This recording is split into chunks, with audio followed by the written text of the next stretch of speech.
ആ ഒരു സന്ദർഭമാണ്.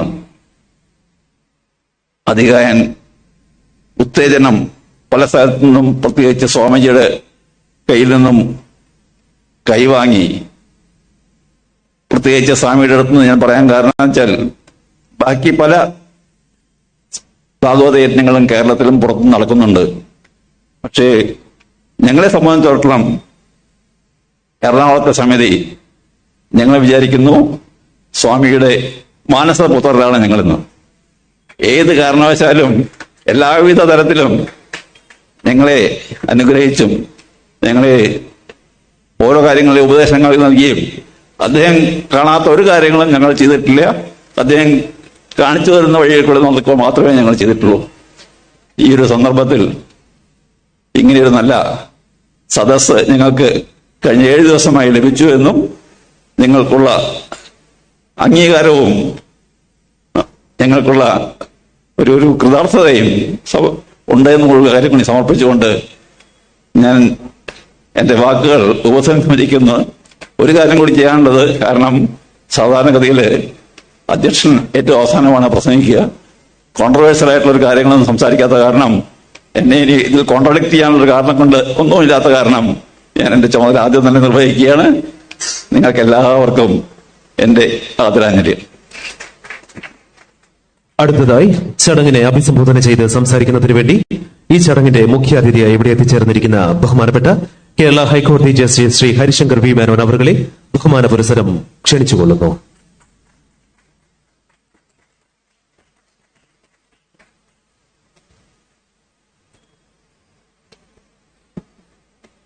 ഇന്നത്തെ ചടങ്ങിന്റെ അധ്യക്ഷൻ രാമചന്ദ്രൻ സാർ, ശ്രീ അമൃതാനന്ദപുരി, പൂർണ്ണാമൃതാനന്ദപുരി, ശ്രീ അധികായൻ, യജ്ഞാചാര്യൻ ശ്രീ ചൈതന്യജി, വേദിയിലും സദസ്സിലും ഇരിക്കുന്ന മറ്റു മാന്യ വ്യക്തികൾ, എല്ലാവർക്കും എന്റെ വിനീതമായ നമസ്കാരം. ഞാനിവിടെ ഇന്ന് വന്നു കയറുന്ന സമയത്താണ് കയറിയ ഉടനെ യജ്ഞാചാര്യൻ ഒരു ഇംഗിതം പറയുന്നത് കേട്ടു. അദ്ദേഹം പറയായിരുന്നു, നമ്മുടെ വിവാഹം അല്ലെങ്കിൽ നമ്മുടെ മക്കളുടെ വിവാഹം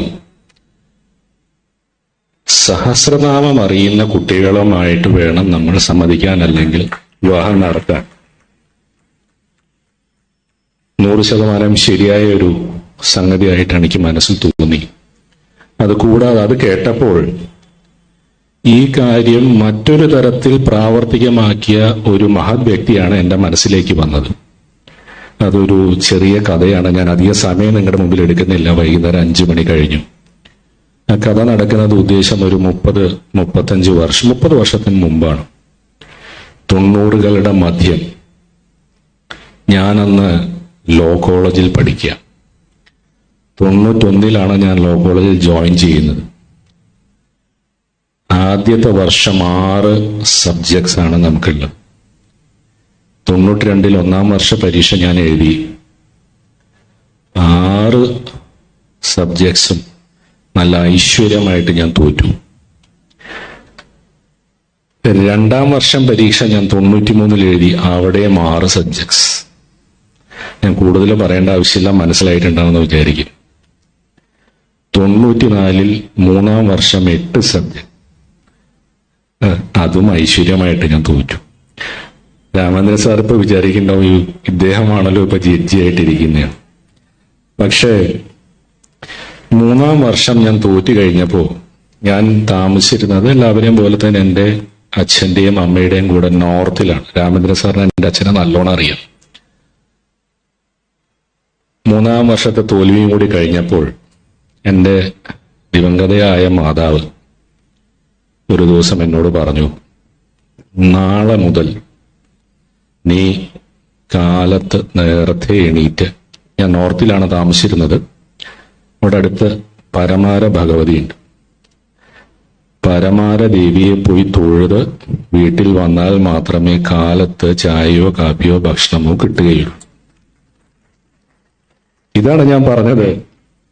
സഹസ്രനാമത്തിന് പകരം എൻ്റെ അമ്മ എന്നോട് ചെയ്തത് കാലത്ത്. കാരണം അന്ന് എനിക്ക് 17 അല്ല 20 വയസ്സുണ്ടാവും, കല്യാണപ്രായം ആയിട്ടില്ല. അപ്പൊ അതുകൊണ്ട് കല്യാണം കഴിക്കാനല്ല അമ്മ പറഞ്ഞത്. നീ കാലത്ത് ഇന്ന് മുതൽ അല്ലെങ്കിൽ നാളെ മുതൽ ഭഗവതിയെ പോയി കണ്ട് തൊഴുത് വേണം വരാൻ. അപ്പോഴും അമ്മ എന്നോട് പറഞ്ഞില്ല പ്രാർത്ഥിക്കണമെന്നോ ഇന്നത് വേണമെന്നോ പറയാൻ അമ്മ പ്രാർത്ഥിച്ചിട്ടില്ല. അമ്മ ഒരു സംഗീതജ്ഞ കൂടിയായിരുന്നു. അതിന്റെ കൂടെ അമ്മ ഒരു ചലച്ചിത്ര ഗാനവും എന്നെ പാടി കേൾപ്പിച്ചു, ഒരു കഥയും പറഞ്ഞു. ആദ്യം ഞാൻ ചലച്ചിത്ര ഗാനം പറയാം. ഞാൻ പാടാൻ മുതിരുന്നില്ല, കാരണം ഞാൻ പാട്ടിന്റെ കാര്യത്തിൽ വളരെ പിന്നാക്കാം. അത് എന്റെ ഓർമ്മ ശരിയാണെന്നുണ്ടെങ്കിൽ 50കളിലോ 60കളിലോ വന്ന ഭക്തകുചേല എന്ന ഒരു സിനിമയിലെ പാട്ടായിരുന്നു. അതായത് ഈശ്വര ചിന്തയിലൊന്നേ മനുതന് ശാശ്വതമീ ഉലകിൽ. അതാണ് എൻ്റെ അമ്മ എന്നോട് പറഞ്ഞത്. അതായത് നമുക്ക് ഭഗവാനോട് അല്ലെങ്കിൽ ഭഗവതിയോട് അല്ലെങ്കിൽ ഈശ്വരനോട് നമുക്ക് പ്രാർത്ഥിക്കുക, അത് മാത്രമേ നമുക്ക് പറഞ്ഞിട്ടുള്ളൂ. ബാക്കി എന്തൊക്കെയാണെന്നുള്ളത് ഭഗവാൻ നോക്കിക്കൊള്ളും. അത് തീർച്ചയായിട്ടും ഞാൻ പ്രാവർത്തികമാക്കി. കാരണം 3-ാം വർഷം തോറ്റതിന് ശേഷം ഈ പറഞ്ഞ പോലെ കാലത്ത് എണീറ്റ് പരമാരെ പോയി തൊഴും. അങ്ങനെ തൊഴുന്നത് പരമാരയിൽ നിന്ന് ഗ്രാജുവലി ഇവിടെ എറണാകുളത്തപ്പന്റെ അവിടേക്ക് എത്തി തുടങ്ങി. ഇതിന് ഞാൻ കണ്ട ഒരു ഗുണം, ഒന്ന് ഭക്തി നമുക്ക് തന്നെത്താൻ വരും. 2, അതാണ് എനിക്ക് വളരെ ഇമ്പോർട്ടന്റ് ആയിട്ട് ഒരു ചെറുപ്പക്കാരൻ 20 വയസ്സുള്ള ഒരു യുവാവ് എന്നുള്ള നിലയിൽ എനിക്ക് തോന്നിയ കാര്യം, നമ്മുടെ ജീവിതത്തിന് ഒരു ചിട്ടയുണ്ടാവും. കാലത്ത് എണീക്കുക, ഭഗവതി അല്ലെങ്കിൽ അടുത്തുള്ള അമ്പലത്തിൽ പോകും, വെറും നിസ്സാരമായ ഒരു കാര്യമാണ്. പക്ഷെ ചിട്ടയുണ്ടാക്കുക, മനുഷ്യന്റെ ജീവിതം തന്നെ ചിട്ട വേണം എന്നുള്ളതാണ് എനിക്ക് തോന്നിയിരിക്കുന്നത്. ആ ചിട്ട നമ്മുടെ ചെറുപ്പകാലം മുതൽ കിട്ടാനുള്ള ഒരു മാർഗമാണ് ഈശ്വര ചിന്ത എന്ന് എനിക്ക് തോന്നിയിട്ടുണ്ട്. ശരിയായിരിക്കാം, തെറ്റായിരിക്കാം. 2ാമത്തത് ഒരു കഥയാണ്. എൻ്റെ അമ്മ കഥകളുടെ ഒരു റെപ്പോസിറ്ററി ആയിരുന്നു. ആ കഥ അജാമിളന്റെ കഥയാണ്. ഞാൻ അതിനെക്കുറിച്ച് പറയേണ്ട ആവശ്യമില്ല, എന്നാലും എനിക്ക് പറഞ്ഞ കഥ, അജാമിളൻ ഒരു വളരെ മോശപ്പെട്ട രീതിയിൽ ജീവിച്ചിരുന്ന ഒരു വ്യക്തിത്വം ഉണ്ടായിരുന്നുവെന്നും അത് അങ്ങ് ഇവിടെ പറഞ്ഞിട്ടുണ്ടാവും തോന്നുന്നു അടുത്ത്. അത് അദ്ദേഹം മരണത്തോടടുക്കുന്ന സമയം അദ്ദേഹത്തിന്റെ ജീവിത പ്രവൃത്തികൾ കാരണം അദ്ദേഹത്തിന്റെ വഴി നേരെ നരകത്തിലേക്ക് എന്നുള്ള കാര്യത്തിൽ യാതൊരു സംശയം ഉണ്ടായിരുന്നില്ല. പക്ഷേ മരണം അടുത്തിരിക്കുന്ന നേരത്ത് അദ്ദേഹം ഒരു ഗ്ലാസ് വെള്ളത്തിനായി അദ്ദേഹത്തിന്റെ മകന്റെ പേര് നാരായണൻ എന്നായിരുന്നു. നാരായണ എന്ന് വിളിച്ചു. ആ ഒരൊറ്റ വിളികൊണ്ട് ഭഗവാൻ വന്ന് ഇദ്ദേഹത്തിനെ വൈകുണ്ഠത്തേക്ക് കൊണ്ടുപോയി എന്നാണ് ആ കഥ. ഈ കഥയും എന്നോട് അമ്മ പറഞ്ഞു തന്നിട്ട് പറഞ്ഞ്, അതാണ് എനിക്ക് വളരെ ഇഷ്ടപ്പെട്ടൊരു കാര്യം. അമ്മ ഇന്ന് ജീവിച്ചിരിക്കുന്നില്ല. ഞങ്ങൾ 3 സഹോദരങ്ങളായിരുന്നു. ഇപ്പോഴും 3 പേര്. മൂത്ത ആള് വേണുഗോപാലൻ, 2ാമത്തെ ആള് രഘുനന്ദനൻ, 3ാമത്തെ ആള് ഞാൻ ഹരിശങ്കർ. അപ്പൊ എന്റെ അമ്മ എന്താ പറഞ്ഞത് കാര്യം എന്താന്ന് വെച്ചാൽ, നമ്മൾ മക്കൾക്ക് പേരിടുന്നത് കുറച്ച് സ്വാർത്ഥത കൊണ്ടാണ്. അതായത് അമ്മ എപ്പോഴും പറയും, നിന്നെ വിളിച്ചാൽ നീ കേൾക്കില്ല, ഹരി ഹരി ഹരി ഹരി ഹരി. അപ്പൊ എനിക്ക് വൈകുണ്ഠത്തില് എന്റെ സീറ്റ് ഉറപ്പിക്കുകയാണ് ഞാൻ ചെയ്യുന്നത്. അത് കഴിഞ്ഞ് എനിക്കൊരു മകള് ജനിച്ചു. അവൾക്ക് ഞാൻ പാർവതി, ഞാനും എന്റെ വൈഫും പാർവതി എന്ന് പേരിട്ടു. അവള് മുതിർന്നു. അവളെയും എന്റെ അമ്മ പാർവതി പാർവതി, പാറു എന്ന് എന്റെ അമ്മ ഒരിക്കലും വിളിച്ചിട്ടില്ല. പാർവതി പാർവതി എന്ന് മുഴുവനാണ് വിളിക്കുക. അതിനും എന്റെ അമ്മ പറഞ്ഞിരുന്ന കാരണം, പാർവതി എന്ന് വിളിക്കുന്നത് കൊണ്ട് കൈലാസത്തിലും എനിക്ക് സീറ്റ് കിട്ടുമായിരുന്നു. അതുകൊണ്ട് എനിക്ക് എപ്പോഴും തോന്നിയിരിക്കുന്നത് ഈശ്വര ചിന്ത, അത് ഏത് രീതിയിലായാലും ശരി. ഇപ്പോ ഒരു പാട്ടുകാരൻ, അദ്ദേഹത്തിന്റെ ഈശ്വരചിന്ത പാട്ടുകളിൽ കൂടിയാണ്. ഒരു നൃത്തം ചെയ്യുന്ന ഒരാൾ, അദ്ദേഹത്തിന്റെ ഈശ്വരചിന്ത നൃത്തത്തിൽ കൂടിയാണ്.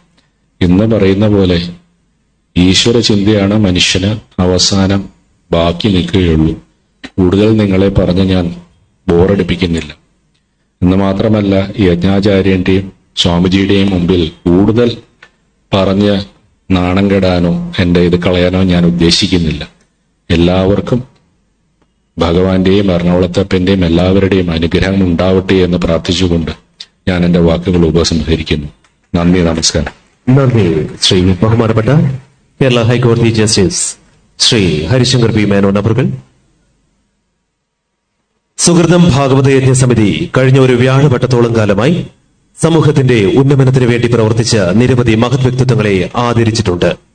അതിൽ പ്രമുഖർ മാനനീയ ശ്രീ പരമേശ്വർജി, ബഹുമാനപ്പെട്ട മെട്രോമാൻ ശ്രീ ഇ ശ്രീധരൻജി, ഡോക്ടർ എം ലക്ഷ്മികുമാരി, ISRO മുൻ ചെയർമാൻ ശ്രീ ഡോക്ടർ രാധാകൃഷ്ണൻജി, ശ്രീ വേണുഗോപാൽ സി ഗോവിന്ദ്, പൂജനീയ സ്വാമി പൂർണ്ണാമൃതാനന്ദപുരി സ്വാമിജികൾ തുടങ്ങിയ പ്രമുഖരും പ്രശസ്തരുമായ അനവധി മഹത് വ്യക്തിത്വങ്ങളെ ഈ പുണ്യവേദിയിൽ വെച്ച് സുഹൃതം ഭാഗവത യജ്ഞ പുരസ്കാരം നൽകി ആദരിച്ചിട്ടുണ്ട്. ഈ വർഷത്തെ സുഹൃതം ഭാഗവത യജ്ഞ പുരസ്കാര ജേതാവിനെ പരിചയപ്പെടുത്തുന്നതിനു വേണ്ടി high range rural development society vice പ്രസിഡന്റും സാമൂഹിക രംഗത്തെ പ്രശസ്തനുമായ ശ്രീ KG വേണുഗോപാൽ അവരുടെ നിറഞ്ഞ സ്നേഹത്തോടെ ക്ഷണിച്ചുകൊള്ളുന്നു.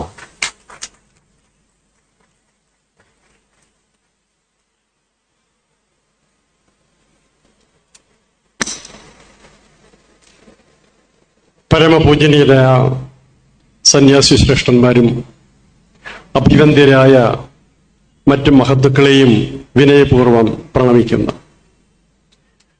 ഇന്ന്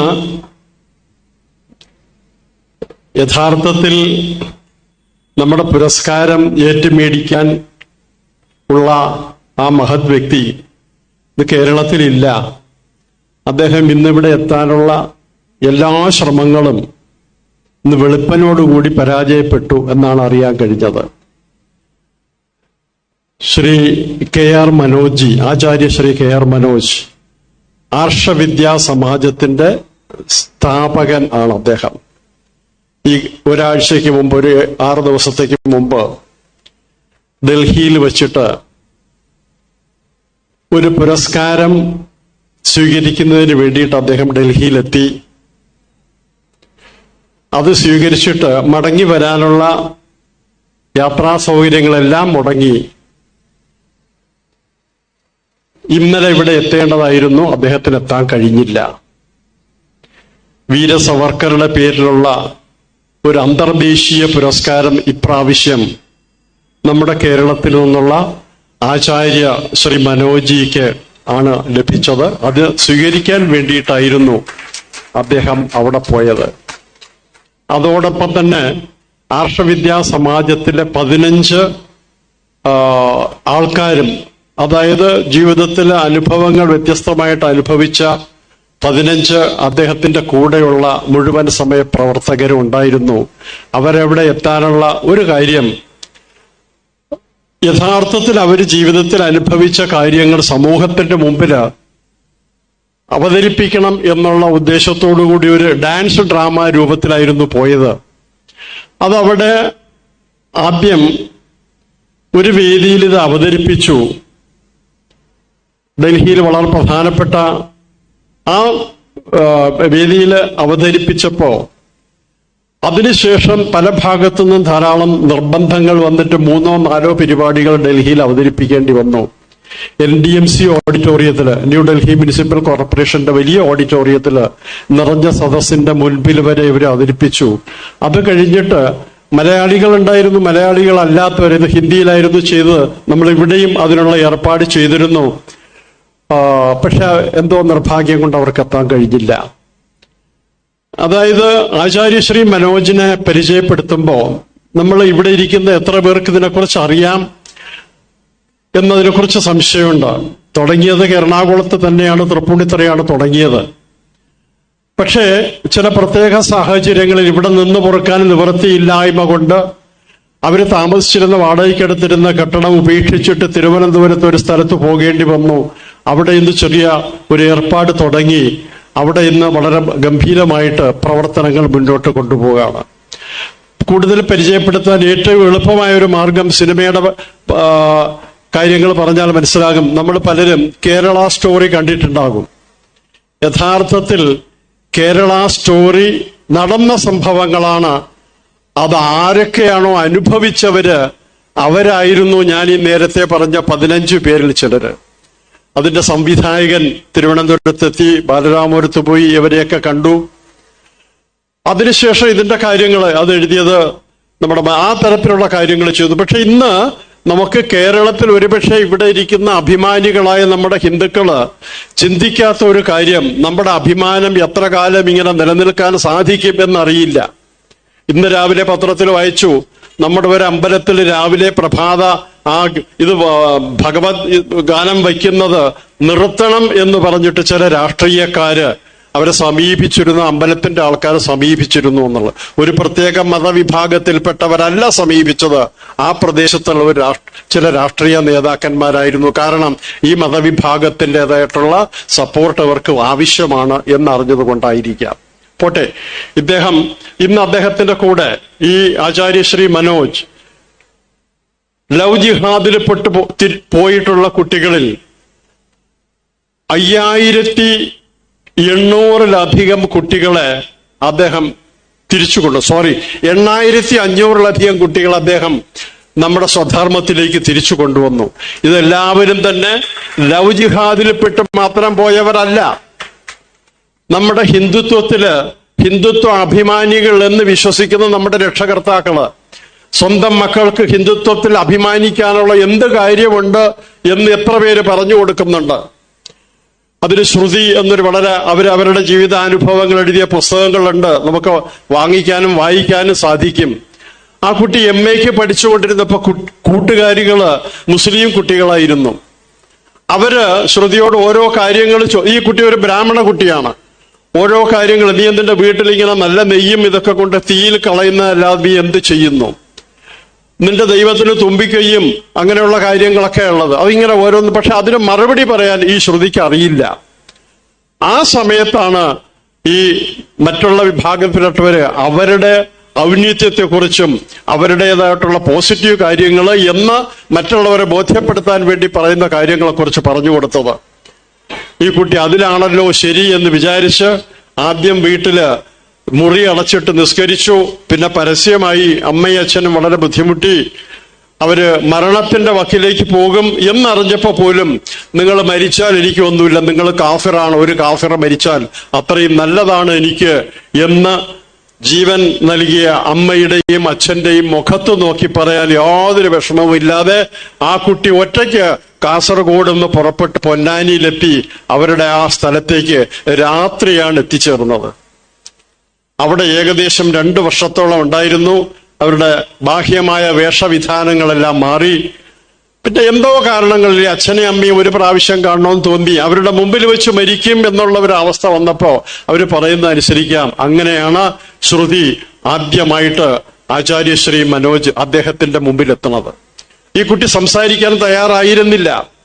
പക്ഷേ ആ കുട്ടി പറയുന്നത്, ഞാൻ സംസാരിച്ചാൽ അത് ഖുറാന്റെ അടിസ്ഥാനത്തിൽ മാത്രമേ സംസാരിക്കുള്ളൂ, മറ്റൊരു വാക്കും ഞാൻ പറയില്ല, എനിക്ക് അതിന് മറുപടി തരണം. ഇദ്ദേഹം പറഞ്ഞു, ഓ ആയിക്കോട്ടു, യാതൊരു വിഷമവും ഇല്ല. അങ്ങനെ സംസാരിച്ചു. ആ കുട്ടി ഒരു ദിവസം സംസാരിച്ചു. അടുത്ത ദിവസം വന്നപ്പോഴേക്കും അതിന്റെ ആ പിടിവാശികൾ അത് അർത്ഥശൂന്യമാണ് എന്ന് അതിന് സ്വയം ബോധ്യമായി. നമ്മുടെ കാര്യങ്ങളെക്കുറിച്ച് പഠിക്കാനും മനസ്സിലാക്കാനും തയ്യാറായി. അങ്ങനെ ഇന്ന് ശ്രുതി, ആ കുട്ടി അന്ന് പറഞ്ഞു, ഇനി എന്റെ ജീവിതം എന്റെ മറ്റു സഹോദരിമാർക്ക് ഈ ഒരു അവസ്ഥ ഉണ്ടാകരുത്. എന്റെ ജീവിതം ഇനി ഈ തരത്തിലുള്ള ഹിന്ദുത്വ അഭിമാനികളായി ജീവിക്കാൻ, സനാതന ധർമ്മത്തിൻ്റെതായിട്ടുള്ള ആ പ്രചാരികയാകാൻ വേണ്ടിയിട്ടാണ് ഞാൻ എൻ്റെ ജീവിതം മാറ്റിവെച്ചിട്ടുള്ളത് എന്ന് പറഞ്ഞിട്ട് ആദ്യത്തെ പൂർണ്ണസമയ പ്രവർത്തകയായിട്ട് ശ്രുതി വന്നു. അതേപോലെ ഇങ്ങനെ പറഞ്ഞ ഓരോരുത്തരെ കുറിച്ചുണ്ട്. ഇരിങ്ങാലക്കുടയിൽ നിന്ന് ഒരു ബ്രാഹ്മണ ഭവനത്തിൽ നിന്ന് 3 സഹോദരിമാർ, ദേ ആർ ഹൈലി എഡ്യൂക്കേറ്റഡ്, വളരെ കൂടുതൽ വിദ്യാസമ്പന്നരായിട്ടുള്ള 3 സഹോദരിമാർ. അതിലൊരു കുട്ടി ഡോക്ടറാണ്. അവരും ഇത് തന്നെയായിരുന്നു. ആദ്യം രഹസ്യമായിട്ട് നിസ്കരിക്കാൻ തുടങ്ങി. രണ്ടാമത്തെ കുട്ടിയായിരുന്നു. പിന്നെ മൂത്ത കുട്ടിയെ ഇതിലേക്ക് കൊണ്ടുവന്നു, 3ാമത്തെ കുട്ടിയെയും കൊണ്ടുവന്നു. നല്ല ഡാൻസുകാരും ഒക്കെയാണ് അവര്. അവിടെയും ഇത് തന്നെ സംഭവിച്ചു. ഇപ്പൊ കഴിഞ്ഞ ദിവസം ഡൽഹിയിൽ വെച്ചിട്ട് ഞാൻ ഈ അലേഖയെ പരിചയപ്പെടുത്തിയപ്പോ ഞാൻ പറഞ്ഞു, പിറ്റേ ദിവസം ആയിരുന്നു. അപ്പൊ പറഞ്ഞു, ഇല്ല വേണിച്ചേട്ടാ, ഞാൻ 3 മണിക്കൂർ ആചാര്യശ്രീയുമായിട്ട് സംസാരിച്ചപ്പോ എനിക്ക് മനസ്സിലായി എന്റെ വിഡ്ഢിത്തം എന്താണെന്ന്. അങ്ങനെ ആ 3 സഹോദരിമാരും ഇന്ന് ആചാര്യശ്രീയോടൊപ്പം ഈ ജീവിത മുഴുവനും ഇതിലേക്ക് മാറ്റിവെച്ചുകൊണ്ട് പ്രവർത്തിക്കാൻ അവർ തയ്യാറായിട്ട് വന്നിട്ടുണ്ട്. ഈ തരത്തില് സമൂഹത്തില്, നമ്മുടെ സാംസ്കാരിക രംഗത്ത്, നമ്മുടെ സനാതന ധർമ്മത്തിന് ഈ തരത്തിൽ മാറ്റം ഉണ്ടാക്കാൻ വേണ്ടിയിട്ട് ഇന്ന് 43 പ്രവർത്തകർ, ഞാൻ കൂടുതൽ വിശദീകരിക്കുന്നില്ല, 43 പൂർണ്ണ സമയ പ്രവർത്തകര് ആചാര്യ ശ്രീ രാജേഷിന്റെ അദ്ദേഹത്തിന്റെ പ്രവർത്തന ഫലമായിട്ട് അദ്ദേഹമായിട്ട് സംസാരിച്ചിട്ട് ഇന്ന് 43 പേര് ഇന്ന് ഭാരതത്തിന്റെ പല ഭാഗത്തും പൂർണ്ണ സമയ പ്രവർത്തകരായിട്ട് പ്രവർത്തിക്കുന്നു. മിനിയാന്ന് ഡൽഹിയിലുണ്ടായിരുന്ന ഈ പരിപാടിയിൽ ഒരു സ്ഥലത്ത് ഈ പരിപാടി അവതരിപ്പിച്ചതിന് ശേഷം ഇത് കണ്ടുകൊണ്ടിരുന്ന ഒരു ഹിന്ദുത്വ അഭിമാനി അദ്ദേഹം പറഞ്ഞു, ഡൽഹിയിൽ ഇതിന്റെ സെന്റർ തുടങ്ങണം, ഞാൻ എന്റെ വീട്ടിന്റെ മുകൾ ഭാഗം നിങ്ങൾക്ക് വേണ്ടിയിട്ട് ഇതാ ഇപ്പൊ തന്നെ മാറ്റിവെക്കണം. ഏകദേശം 80,000-ലധികം രൂപ മാസ വാടകയുള്ള ഒരു സ്ഥലം അദ്ദേഹം ഈ ആർഷവിദ്യാ സമാജത്തിന്റെ പ്രവർത്തനങ്ങൾ മുന്നോട്ട് കൊണ്ടുപോകുന്നതിന് വേണ്ടിയിട്ട് അന്ന് അവിടെ ഉണ്ടായിരുന്ന ഈ 15 കുട്ടികളെയും ഇദ്ദേഹം പരിചയപ്പെട്ടു. ഓരോരുത്തരുടെയും കാര്യങ്ങൾ അവർ പറയുന്നില്ല, പക്ഷേ അവരുടെ മനസ്സിൽ ഇത് തിരിച്ചറിയാൻ കഴിഞ്ഞു. ഇപ്പൊ കഴിഞ്ഞ കുറച്ചു നേരത്തെ സ്വാമിജി പറഞ്ഞിരുന്നു വൈക്കത്ത് ഒരമ്മയുടെ അവസ്ഥ, ആ മകളുടെ അവസ്ഥ. കാഫിറാണെങ്കിൽ പോകട്ടെ, എനിക്ക് കൂടുതൽ മോക്ഷം കിട്ടും എന്ന് പറയുന്ന ഒരു അവസ്ഥ ഇത് കണ്ടിരുന്നു. ഈ 3 സഹോദരിമാര് അവരുടെ നാടകത്തിൽ ഇതുണ്ട്. അതിൽ മൂത്ത സഹോദരി അമ്മയുടെ റോളിൽ ആണ് അഭിനയിച്ചത്. അത് കഴിഞ്ഞപ്പോൾ ഞാൻ അയാളോട് ചോദിച്ചു, താൻ അനുഭവിച്ച കാര്യങ്ങളല്ലേ? അതെ. അപ്പൊ ആ സമയം ഇതിന്റെ കണ്ണൊക്കെ നിറഞ്ഞു. കാരണം സ്വയം അനുഭവിച്ച കാര്യങ്ങളിൽ നിന്ന് മറ്റുള്ളവരുടെ മുമ്പിൽ അനുഭവിച്ച കാര്യങ്ങൾ അഭിനയിച്ച് കാണിക്കേണ്ട ഒരു അവസ്ഥ വന്നു. ഇത് ജീവിതം മുഴുവനും ഈ തരത്തിൽ ഞങ്ങൾ കൊണ്ടുപോകും. ആചാര്യശ്രീ മനോജ്ജി ഇന്ന് കേരളത്തില് നിശബ്ദമായിട്ട് ആണെങ്കിൽ പോലും ഈ തരത്തിൽ കാര്യങ്ങൾ ചെയ്തുകൊണ്ടിരിക്കുന്നു. കേരള സ്റ്റോറി പോലെ ഈ കാര്യങ്ങള് അത് യഥാർത്ഥമല്ല എന്ന് പലപ്പോഴും പറഞ്ഞിരുന്ന ആൾക്കാരുണ്ട്. അങ്ങനെയല്ല. ആ യാഥാർത്ഥ്യം അനുഭവിച്ച് ജീവിച്ചിരിക്കുന്ന കുട്ടികൾ നമ്മുടെ ഇടയിലുണ്ട്. അവർക്ക് വേണ്ട നേതൃത്വം എന്ന് ഞാൻ പറയുന്നില്ല, വഴികാട്ടിയായിട്ട് മുമ്പില് ആ വെളിച്ചവും ഏറി നടക്കുന്ന ഒരു മഹത് വ്യക്തിത്വമാണ് ആ ചെറുപ്പക്കാരനായിട്ടുള്ള ആചാര്യശ്രീ മനോജ്. അദ്ദേഹത്തിന് ഈ കഴിഞ്ഞ ദിവസം അവാർഡ് കിട്ടിയതിന്റെ ഉണ്ടോ വീഡിയോ കിട്ടുവോ? ഹലോ, ഇട്ടിട്ടുണ്ടത് കഴിഞ്ഞു. അത് അദ്ദേഹത്തിന് ഈ മാസവും കഴിഞ്ഞ മാസമായിട്ട് ഡൽഹിയിൽ വെച്ചിട്ട് 2 അന്തർദേശീയ പുരസ്കാരങ്ങൾ കിട്ടി. ഈ മാസം അദ്ദേഹത്തിന് ലഭിക്കുന്ന 2ാമത്തെ പുരസ്കാരമാണ് ഇന്നിവിടെ ലഭിക്കാൻ പോകുന്നത്. അദ്ദേഹം എറണാകുളത്ത് തന്നെ ആയിരുന്നു. ബിരുദാനന്തര ബിരുദം കഴിഞ്ഞു.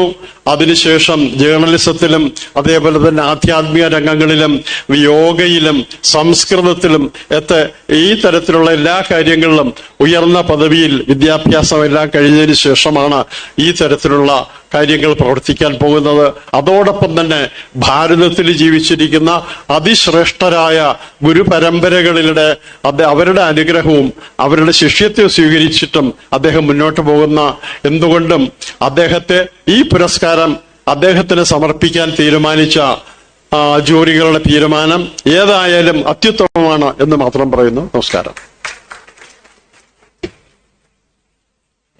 ഈ വർഷത്തെ സുഹൃതം ഭാഗവത പുരസ്കാരത്തിന് അർഹനായ ആചാര്യ ശ്രീ KR മനോജ് അവറുകളുടെ അസാന്നിധ്യത്തിൽ അദ്ദേഹത്തിന് വേണ്ടി പുരസ്കാരം ഏറ്റുവാങ്ങുന്നതിനായി ഇവിടെ എത്തിച്ചേർന്നിരിക്കുന്ന ആചാര്യ ശ്രീ KR മനോജ് അവറുകളുടെ ശിഷ്യനും 26 വർഷത്തോളമായി ആർഷവിദ്യാ സമാജത്തിന്റെ ഫുൾ ടൈം പ്രവർത്തകനുമായ ശ്രീ PR മധുസൂദനൻ അവറുകളെ പുരസ്കാരം ഏറ്റുവാങ്ങുന്നതിന് വേണ്ടി സ്നേഹാദരപൂർവ്വം വേദിയിലേക്ക് ക്ഷണിച്ചുകൊള്ളുന്നു.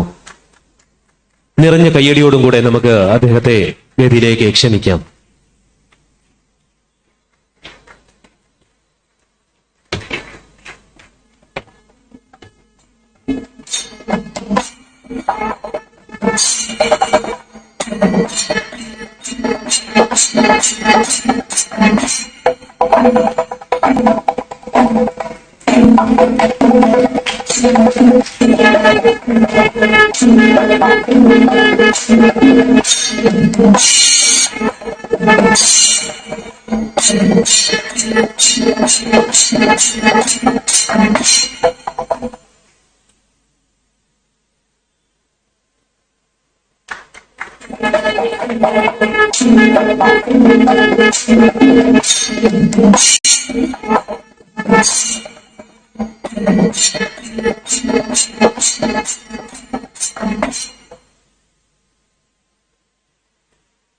മറുപടി ഭാഷണത്തിന് വേണ്ടി പുരസ്കാര ജേതാവായിട്ടുള്ള ശ്രീ ആചാര്യ ശ്രീ KR മനോജ് അവരുടെ ശിഷ്യൻ 26 വർഷത്തോളമായി ആർഷവിദ്യാ സമാജത്തിന്റെ പ്രവർത്തകനുമായ ശ്രീ PR മധുസൂദനൻ അവരെ നിറഞ്ഞ സ്നേഹത്തോടെ ക്ഷണിച്ചുകൊള്ളുന്നു.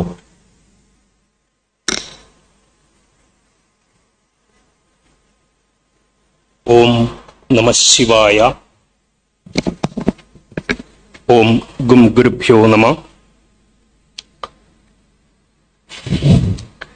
ഏറ്റവും ആദരണീയരായ സന്യാസിശ്രേഷ്ഠർ, അതുപോലെ ബഹുമാന്യരായ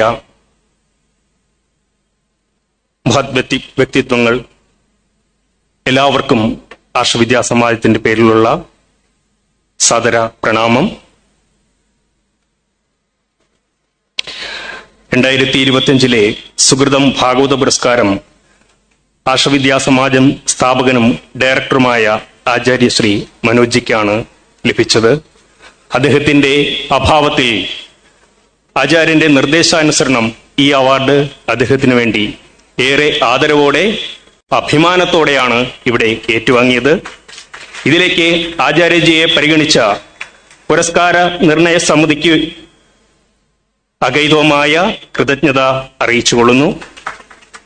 ഡൽഹിയിൽ നിന്ന് ഇന്നത്തെ ഈ പ്രോഗ്രാമിന് വരാൻ വേണ്ടി ആചാര്യജിയും അതുപോലെ ആർഷവിദ്യാ സമാജം കൾച്ചറൽ ടീമും 15-ാം തീയതി തന്നെ വിമാന ടിക്കറ്റ് ബുക്ക് ചെയ്തതാണ്. പക്ഷേ ചെക്കിംഗ് നടന്നിരുന്ന സമയത്ത് തന്നെ കാലാവസ്ഥാ പ്രശ്നങ്ങൾ മൂലം അവർ വരേണ്ട ഫ്ലൈറ്റ് ഉൾപ്പെടെ 60 ഫ്ലൈറ്റുകൾ സർവീസുകൾ ക്യാൻസലാക്കിയെന്ന പ്രഖ്യാപനം ഉണ്ടായി. 18-ാം തീയതി മാത്രമാണ്, അതായത് നാളത്തേക്ക് മാത്രമാണ് റീഷെഡ്യൂൾ ചെയ്ത് ലഭിച്ചിട്ടുള്ളത്. പല വിധത്തിലും മന്ത്രിതലത്തിൽ പോലും ശ്രമിച്ചിട്ടും 16-നോ 17-നോ ടിക്കറ്റ് ലഭ്യമായില്ല. അതുകൊണ്ടാണ് ആചാര്യജിക്ക് ഇവിടെ വരാൻ കഴിയാതിരുന്നത്. അതുപോലെ തന്നെ ഇവിടെ നടക്കാനിരുന്ന AVS കൾച്ചറൽ മിഷൻ, ഇവിടെ നടത്താനിരുന്ന ഭരതം ഡോക്യുമെന്ററി ഡ്രാമ ക്യാൻസൽ ചെയ്യേണ്ടി വന്നു. നമ്മുടെ ഭാഗത്തുനിന്നുണ്ടായ വീഴ്ച കൊണ്ടല്ലെങ്കിലും സംഘാടക സമിതിക്കുണ്ടായ ബുദ്ധിമുട്ടുകൾക്ക് ആത്മാർത്ഥമായി ക്ഷമ ചോദിക്കുന്നു. ആർഷവിദ്യാ സമാജം അഥവാ AVS നിരവധി ധർമ്മ സംരക്ഷണ പദ്ധതികളുമായി 26 വർഷങ്ങളായി പ്രവർത്തിക്കുന്നു. ഇവയിൽ ഏറ്റവും ശ്രദ്ധയാകർഷിച്ചത് Arsha Vidya സമാജത്തിന്റെ Sudarshanam global service mission എന്ന പ്രൊജക്റ്റാണ്. ഈ പുരസ്കാരവും അതിനാണെന്ന് മനസ്സിലാക്കുന്നു. സുദർശന ചക്രധാരിയായ ഭഗവാൻ ശ്രീകൃഷ്ണന്റെ മഹിമകൾ പ്രകീർത്തിക്കുന്ന ഈ യജ്ഞവേദിയിൽ സുദർശനം മിഷന്റെ പേരിൽ അവാർഡ് സ്വീകരിക്കുവാൻ, ആചാര്യജിക്ക് വേണ്ടി അവാർഡ് സ്വീകരിക്കുവാൻ ഏറെ സന്തോഷമുണ്ട്.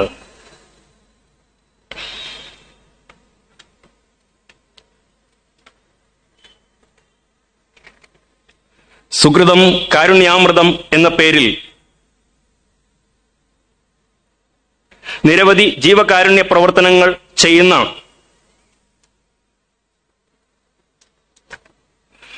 സുകൃതം ഭാഗവത യജ്ഞവേദി സമിതിയുടെ പ്രവർത്തനങ്ങളും ഏറെ ശ്ലാഘനീയമാണ്. ആർഷവിദ്യാ സമാജത്തിന്റെ എല്ലാവിധത്തിലുള്ള അഭിനന്ദനങ്ങളും ഈ സംഘടനയ്ക്ക് അർപ്പിച്ചുകൊള്ളുന്നു. ഇനി ആചാര്യജിക്ക് അവാർഡ് ലഭിച്ച സുദർശനം മിഷനെ കുറിച്ച് 2 വാക്കുകൾ മാത്രം പറഞ്ഞുകൊണ്ട് ഈ പ്രസംഗം അവസാനിപ്പിക്കാം. ഇന്ന് മാനവരാശിയെ മാത്രമല്ല ലോക ജനതയെ മുഴുവൻ സ്വാധീനിച്ചുകൊണ്ടിരിക്കുന്ന, ചെറുപ്പം മുതൽ തന്നെ പിടികൂടുന്ന ചില ദുസ്വാധീനങ്ങളുണ്ട്. ഭാരതത്തിലെ ആൾക്കാരെ മാത്രമല്ല ലോകത്തിലെ തന്നെയുള്ള എല്ലാ ആൾക്കാർക്കും എതിരായ 6 തരം ആസുരിക ശക്തികളുണ്ട്. പണ്ടത്തെ ശത്രുക്കളെക്കുറിച്ച് ഇതിഹാസങ്ങളിൽ നിന്ന് നമ്മൾ വായിച്ചിട്ടുണ്ട്. വാൽമീകി രാമായണത്തിൽ ആ തരത്തിലുള്ള രാക്ഷസീയ ശക്തികളെ കുറിച്ച് പറഞ്ഞിട്ടുണ്ട്. രാവണൻ, കുംഭകർണൻ, അങ്ങനെയുള്ള ആൾക്കാരെ നമുക്കറിയാം. മഹാഭാരത കാലഘട്ടത്തിൽ കംസൻ, ജരാസന്ധൻ, ശിശുപാലൻ, നരകാസുരൻ, കൗരവർ, ശകുനി തുടങ്ങിയവരായിരുന്നു ധർമ്മവിരുദ്ധ ശത്രുക്കൾ. ഇന്നത്തെ മാനവ ശത്രുക്കൾ 6 തരത്തിലുള്ളവയാണ്. അവയെക്കുറിച്ച് ഇവിടെ വിവരിക്കാൻ തീരെ സമയമില്ല. ഇന്ന് നമ്മുടെ ചെറുപ്പക്കാരെ മുഴുവൻ പലതരത്തിലും സ്വാധീനിക്കുന്നത് ബ്രെയിൻ വാഷിംഗ് എന്നുള്ള ഏറ്റവും വലിയ ആയുധമാണ്. പഴയകാലത്തെ ആസുരീയ ശക്തികൾക്ക് ഇല്ലാതിരുന്ന പുതിയൊരു തരം ആയുധമാണിത്. കംസനോ, ജരാസന്ധനോ, ശിശുപാലനോ, രാവണനോ കുംഭകർണനോ ആരെയും ബ്രെയിൻ വാഷ് ചെയ്തിരുന്നില്ല. ആസുരിക ശക്തികളുടെ മക്കളിൽ പോലും നല്ലവർ ഉണ്ടായിരുന്നു. ഉദാഹരണത്തിന് പ്രഹ്ലാദന്റെ കഥ നമ്മൾ എല്ലാ സത്രങ്ങളിലും കേൾക്കുന്നതാണ്. പക്ഷേ മക്കളിലേക്ക് പകരുന്ന ജനിതക രോഗവും മറ്റുള്ളവരിലേക്കും നമ്മുടെ മക്കളിലേക്കും സഹോദരന്മാരിലേക്കും പടരുന്ന സാംക്രമിക രോഗവുമാണ് റാഡിക്കലൈസേഷൻ. എല്ലാവരെയും അവരുടെ പക്ഷത്തേക്ക് എത്തിച്ച് ഈശ്വരനും ഗുരുപരമ്പരകൾക്കും ധർമ്മത്തിനും രാഷ്ട്രത്തിനും ലോകത്തിനുമെതിരെ യുദ്ധം ചെയ്യിപ്പിക്കുന്ന പുതിയതരം യുദ്ധതന്ത്രങ്ങളാണ് ഇവർ പയറ്റുന്നത്. ഇവർക്ക് വളരെയേറെ മിഷണറി ശക്തിയുണ്ട്. ഇവർക്കെതിരെ പ്രതിരോധം തീർക്കുന്നതാണ് ഈ ലോകത്തിലെ, ഈ നൂറ്റാണ്ടിലെ മാത്രമല്ല ഈ യുഗത്തിലെ തന്നെ ഏറ്റവും വലിയ ധർമ്മ സംരക്ഷണ പോരാട്ടം എന്ന് ആർഷവിദ്യാസമാജം വിശ്വസിക്കുന്നു. ഈ മേഖലയിൽ ആർഷവിദ്യാസമാജം ചെയ്യുന്ന പ്രധാനപ്പെട്ടത് 3 കാര്യങ്ങളാണ്. ഒന്ന്, ബഹുമാന്യനായ KG വേണുവേട്ടൻ പറഞ്ഞതുപോലെ ബ്രെയിൻ വാഷിങ്ങിന് വിധേയരായവരെ തിരിച്ചു കൊണ്ടുവരിക എന്നതാണ്. ഒരു റെസ്ക്യൂ ഓപ്പറേഷൻ എന്ന് പറയാം, അടിയന്തര ചികിത്സാ നടപടിയാണിത്. 3 കണ്ടീഷനുകൾ അംഗീകരിക്കുന്ന ആരെയും, ആർഷവിദ്യാസമാജത്തിന്റെ സുദർശനം കോഴ്സ് പഠിച്ച ആർക്കും തന്നെയും 3 കണ്ടീഷൻ പാലിക്കുന്ന ആരെയും സനാതനധർമ്മത്തിലേക്ക് കൊണ്ടുവരാൻ കഴിയും. എന്തൊക്കെയാണ് ആ ഉപാധികൾ? ഒന്നാമത്തത് സാമാന്യ ബുദ്ധി, രണ്ടാമത്തത് ചർച്ച ചെയ്യാനുള്ള സന്നദ്ധത, മൂന്നാമത്തത് സത്യം ബോധ്യപ്പെടുത്തി കൊടുത്താൽ അത് അംഗീകരിക്കാനുള്ള ബൗദ്ധിക സത്യസന്ധത. ഈ 3 ഗുണങ്ങളുള്ള ആരെയും, ഇപ്പോൾ മാറിയവരാവട്ടെ തലമുറകൾക്ക് മുമ്പ് റാഡിക്കലൈസ്ഡ് ചെയ്യപ്പെട്ടവരാവട്ടെ, അവരെ തിരികെ കൊണ്ടുവരാൻ AVSന് കഴിയുന്നതാണ്. ഈ രംഗത്ത് വളരെയധികം സംഭാവനകൾ AVS നിർവഹിച്ചിട്ടുണ്ട്. അഭിമാനപൂർവ്വം നമുക്ക് പറയാം. ഇതുവരെ വിവിധ റാഡിക്കലൈസേഷൻ വിധേയരായ, വേണുവേട്ടനത് പറഞ്ഞിരുന്നു, 8500-ലധികം യുവതി യുവാക്കളെ സനാതന ധർമ്മപാതയിലേക്ക് തിരികെ കൊണ്ടുവരാൻ ആർഷവിദ്യാസമാജത്തിന് കഴിഞ്ഞിട്ടുണ്ട്. ഇവരെ കൊണ്ടുവരിക മാത്രമല്ല, അവരെ കൊണ്ട് ഈ വലയിൽ, ഈ കെണിയിൽ അകപ്പെട്ട മറ്റുള്ളവരെ കൂടി തിരികെ കൊണ്ടുവരുന്ന രീതിയിലുള്ള മികവ് ആർഷവിദ്യാസമാജത്തിന്റെ കുട്ടികൾ പ്രദർശിപ്പിച്ചിട്ടുണ്ട്. 1000-ഓളം പേർക്ക് ഇതിനെ തടയാനുള്ള ചെറിയ രീതിയിലുള്ള കരുത്തെങ്കിലുമുണ്ട്. അവരിൽ ഇന്ന് 20ഓളം പേർ ഫുൾ ടൈം പ്രവർത്തകരായി പ്രവർത്തിക്കുന്നു. അതിൽ തന്നെ 4 പേർ അവരുടെ അനുഭവങ്ങൾ വിശദീകരിച്ചുകൊണ്ട് പുസ്തകങ്ങൾ രചിച്ചിട്ടുണ്ട്. വേണുവേട്ടനോട് പറഞ്ഞിരുന്നു. റാഡിക്കലൈസേഷന് വിധേയമായവരെ മാത്രമല്ല, ഈ ആസുരിക ശക്തികളുടെ മിഷണറി വക്താക്കളായി മാറിയവരെ പോലും തിരികെ കൊണ്ടുവന്ന് സനാതന ധർമ്മ പ്രചാരകരാക്കിയ അഭിമാനകരമായ ചരിത്രം നമുക്കുണ്ട്. അതിന് രാജ്യവ്യാപകമായ അംഗീകാരവും ലഭിച്ചിട്ടുണ്ട്. രണ്ടാമത്തത് പ്രതിരോധമാണ്, അഥവാ ബോധവൽക്കരണം. 10,000-കണക്കിന് ജനങ്ങളെ ശരിയായ ബോധവൽക്കരണത്തിലൂടെ റാഡിക്കലൈസേഷൻ തടയാൻ കഴിഞ്ഞു. ചുരുക്കത്തിൽ തെറ്റായ ചിന്താഗതിയിലേക്ക് പോകാതെ തടയുക, അതിനും നിരവധി പദ്ധതികളുണ്ട്. സുദർശനം, ജനജാഗരണ, ജനസംഗ്രഹ പരിപാടികൾ നടപ്പിലാക്കാൻ കഴിഞ്ഞിട്ടുണ്ട്. ഇവിടെ അവതരിപ്പിക്കാനിരുന്ന ഭരതം, ഡോക്യുമെന്ററി, ഡാൻസ് ഡ്രാമ അങ്ങനെയുള്ള ഒരു സംരംഭമായിരുന്നു. വേണുവേട്ടനെതിരെ പ്രാധാന്യം ഡൽഹിയിൽ നടന്ന കാര്യങ്ങളെല്ലാം വ്യക്തമാക്കി കഴിഞ്ഞു. വിവിധ ഭാഷകളിൽ അത് വിജയകരമായി സംഘടിപ്പിച്ചു വരുന്നു. ഇനി 3-ാമത്തെ കാര്യം, ആദ്യം പറഞ്ഞ 1-2 കാര്യങ്ങൾ ഹ്രസ്വകാല നടപടിയാണ്. 3-ാമത്തേത് ദീർഘകാല പദ്ധതിയാണ്. അതിനായി നിരവധി കാര്യങ്ങൾ ആർഷവിദ്യാസമാജം ചെയ്യുന്നു. അത് 3-ാമത്തെ കാര്യം സമൂല പ്രശ്ന പരിഹാര പദ്ധതിയാണ്. അത് ദീർഘകാല പദ്ധതിയാണ്. കോഴ്സുകൾ സുദർശനം കോഴ്സ് മാത്രമല്ല, അതിൻ്റെതായ അനുബന്ധ കോഴ്സുകൾ, ആധ്യാത്മിക, കൾച്ചറൽ ഹെറിറ്റേജ് ഓഫ് ഭാരത്, യോഗവിദ്യ, വിദ്യാജ്യോതി സ്കോളർഷിപ്പ്, വിദ്യാർത്ഥി നൈപുണ്യ വർക്ക് തുടങ്ങിയ ക്ലാസുകളും ക്യാമ്പുകളും നടത്തിവരുന്നു. ഡിബേറ്റ് മിഷൻ നടത്തുന്നു. സംവാദം, ബോധവൽക്കരണ പരിപാടികൾക്ക് പ്രഗത്ഭരായ ധർമ്മപ്രചാരകരെ വാർത്തെടുക്കുന്നു. എല്ലായിടത്തും സമിതികൾ സ്ഥാപിച്ച് അടിത്തട്ട് കേന്ദ്രീകരിച്ചുള്ള പ്രവർത്തനം നടത്തുന്നു.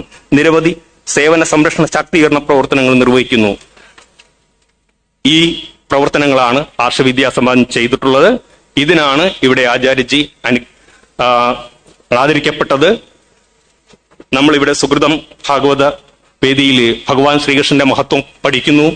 ധർമ്മത്തിനു വേണ്ടി മാത്രം ജീവിച്ച, ധർമ്മത്തിനു വേണ്ടി മാത്രം സംസാരിച്ച, ധർമ്മത്തിനു വേണ്ടി മാത്രം ചിന്തിച്ച ആ ഭഗവാൻ, ശ്രീരാമനെ കുറിച്ച് നമ്മൾ പറയുന്ന പോലെ കൃഷ്ണോ ധർമ്മകായ എന്ന് പറയാം. ധർമ്മം തന്നെ ശരീരമെടുത്തു വന്ന ഭഗവാൻ കൃഷ്ണന്റെ ശരിയായ വിധത്തിലുള്ള ചരിത്രം നമുക്ക് മഹാഭാരതത്തിലൂടെ ഗ്രഹിക്കാൻ കഴിയും.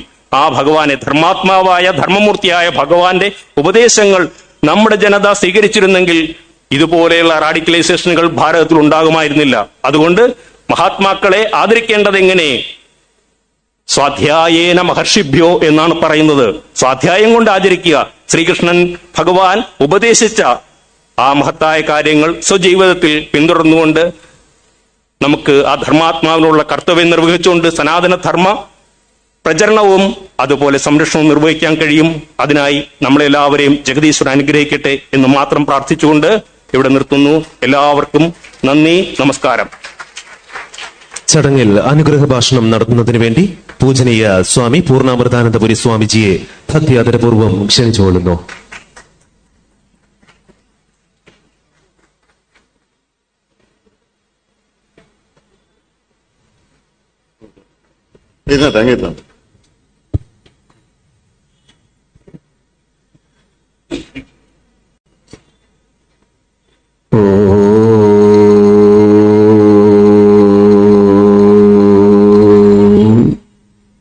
സ്നേഹാലോകസുമോഹനവദനാം കരുണാർദ്രാനത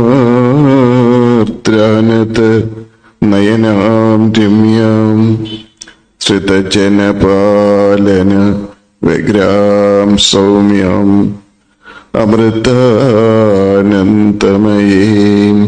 പ്രണമാമി. ഓം നമഃ ശിവായ. എറണാകുളത്തപ്പന്റെ സാന്നിധ്യത്തിൽ ഒരു മഹായജ്ഞം സമാപിക്കുകയാണ്. യജ്ഞത്തിന്റെ തുടക്കത്തിലുള്ള ഉത്സാഹമൊന്നും ആരുടെ മുഖത്ത് കാണുന്നില്ലെന്നാണ് എനിക്ക് തോന്നുന്നത്. കാരണം യജ്ഞം സമാപിക്കുമ്പോൾ ഒരു വേദന, ഇത് തുടർന്നെങ്കിൽ എന്നുള്ള ആഗ്രഹം എല്ലാ ഭക്തന്മാരുടെയും ഉള്ളിലുണ്ടാവും. ജീവിതം മുഴുവനും യജ്ഞമാക്കി മാറ്റാനുള്ള പരിശീലനമാണ് ഇവിടെ നമ്മുടെ പ്രിയപ്പെട്ട ശ്രീ ഉദിത് ചൈതന്യജിയുടെ നേതൃത്വത്തിൽ യജ്ഞങ്ങളുടെ ഒരു സംഗമമാണ് ഇവിടെ നടന്നത്. നമ്മുടെ ജീവിതത്തെ സുന്ദരമാക്കാനുള്ള 5 രഹസ്യങ്ങൾ. രഹസ്യം പറയട്ടെ എന്ന് പറഞ്ഞപ്പോ ബോധം കെട്ട് കിടന്ന് അർജുനൻ ചാടി എഴുന്നേറ്റ് രഹസ്യം വേണം എന്ന് പറഞ്ഞേര്. രഹസ്യം എന്ന് പറയുമ്പോൾ ഒരു താല്പര്യം ഉണ്ടാവും. ആരെക്കുറിച്ചുള്ള രഹസ്യമാണെങ്കിലും നമുക്ക് കേൾക്കാൻ രസമുണ്ടാവും. എന്നാൽ ജീവിത രഹസ്യങ്ങൾ പറഞ്ഞു തരാൻ ആടില്ലാത്തത് കൊണ്ട് ആവശ്യമില്ലാതെ നമ്മൾ ഒരുപാട് വേദനകൾ അനുഭവിക്കേണ്ടി വരുന്നു.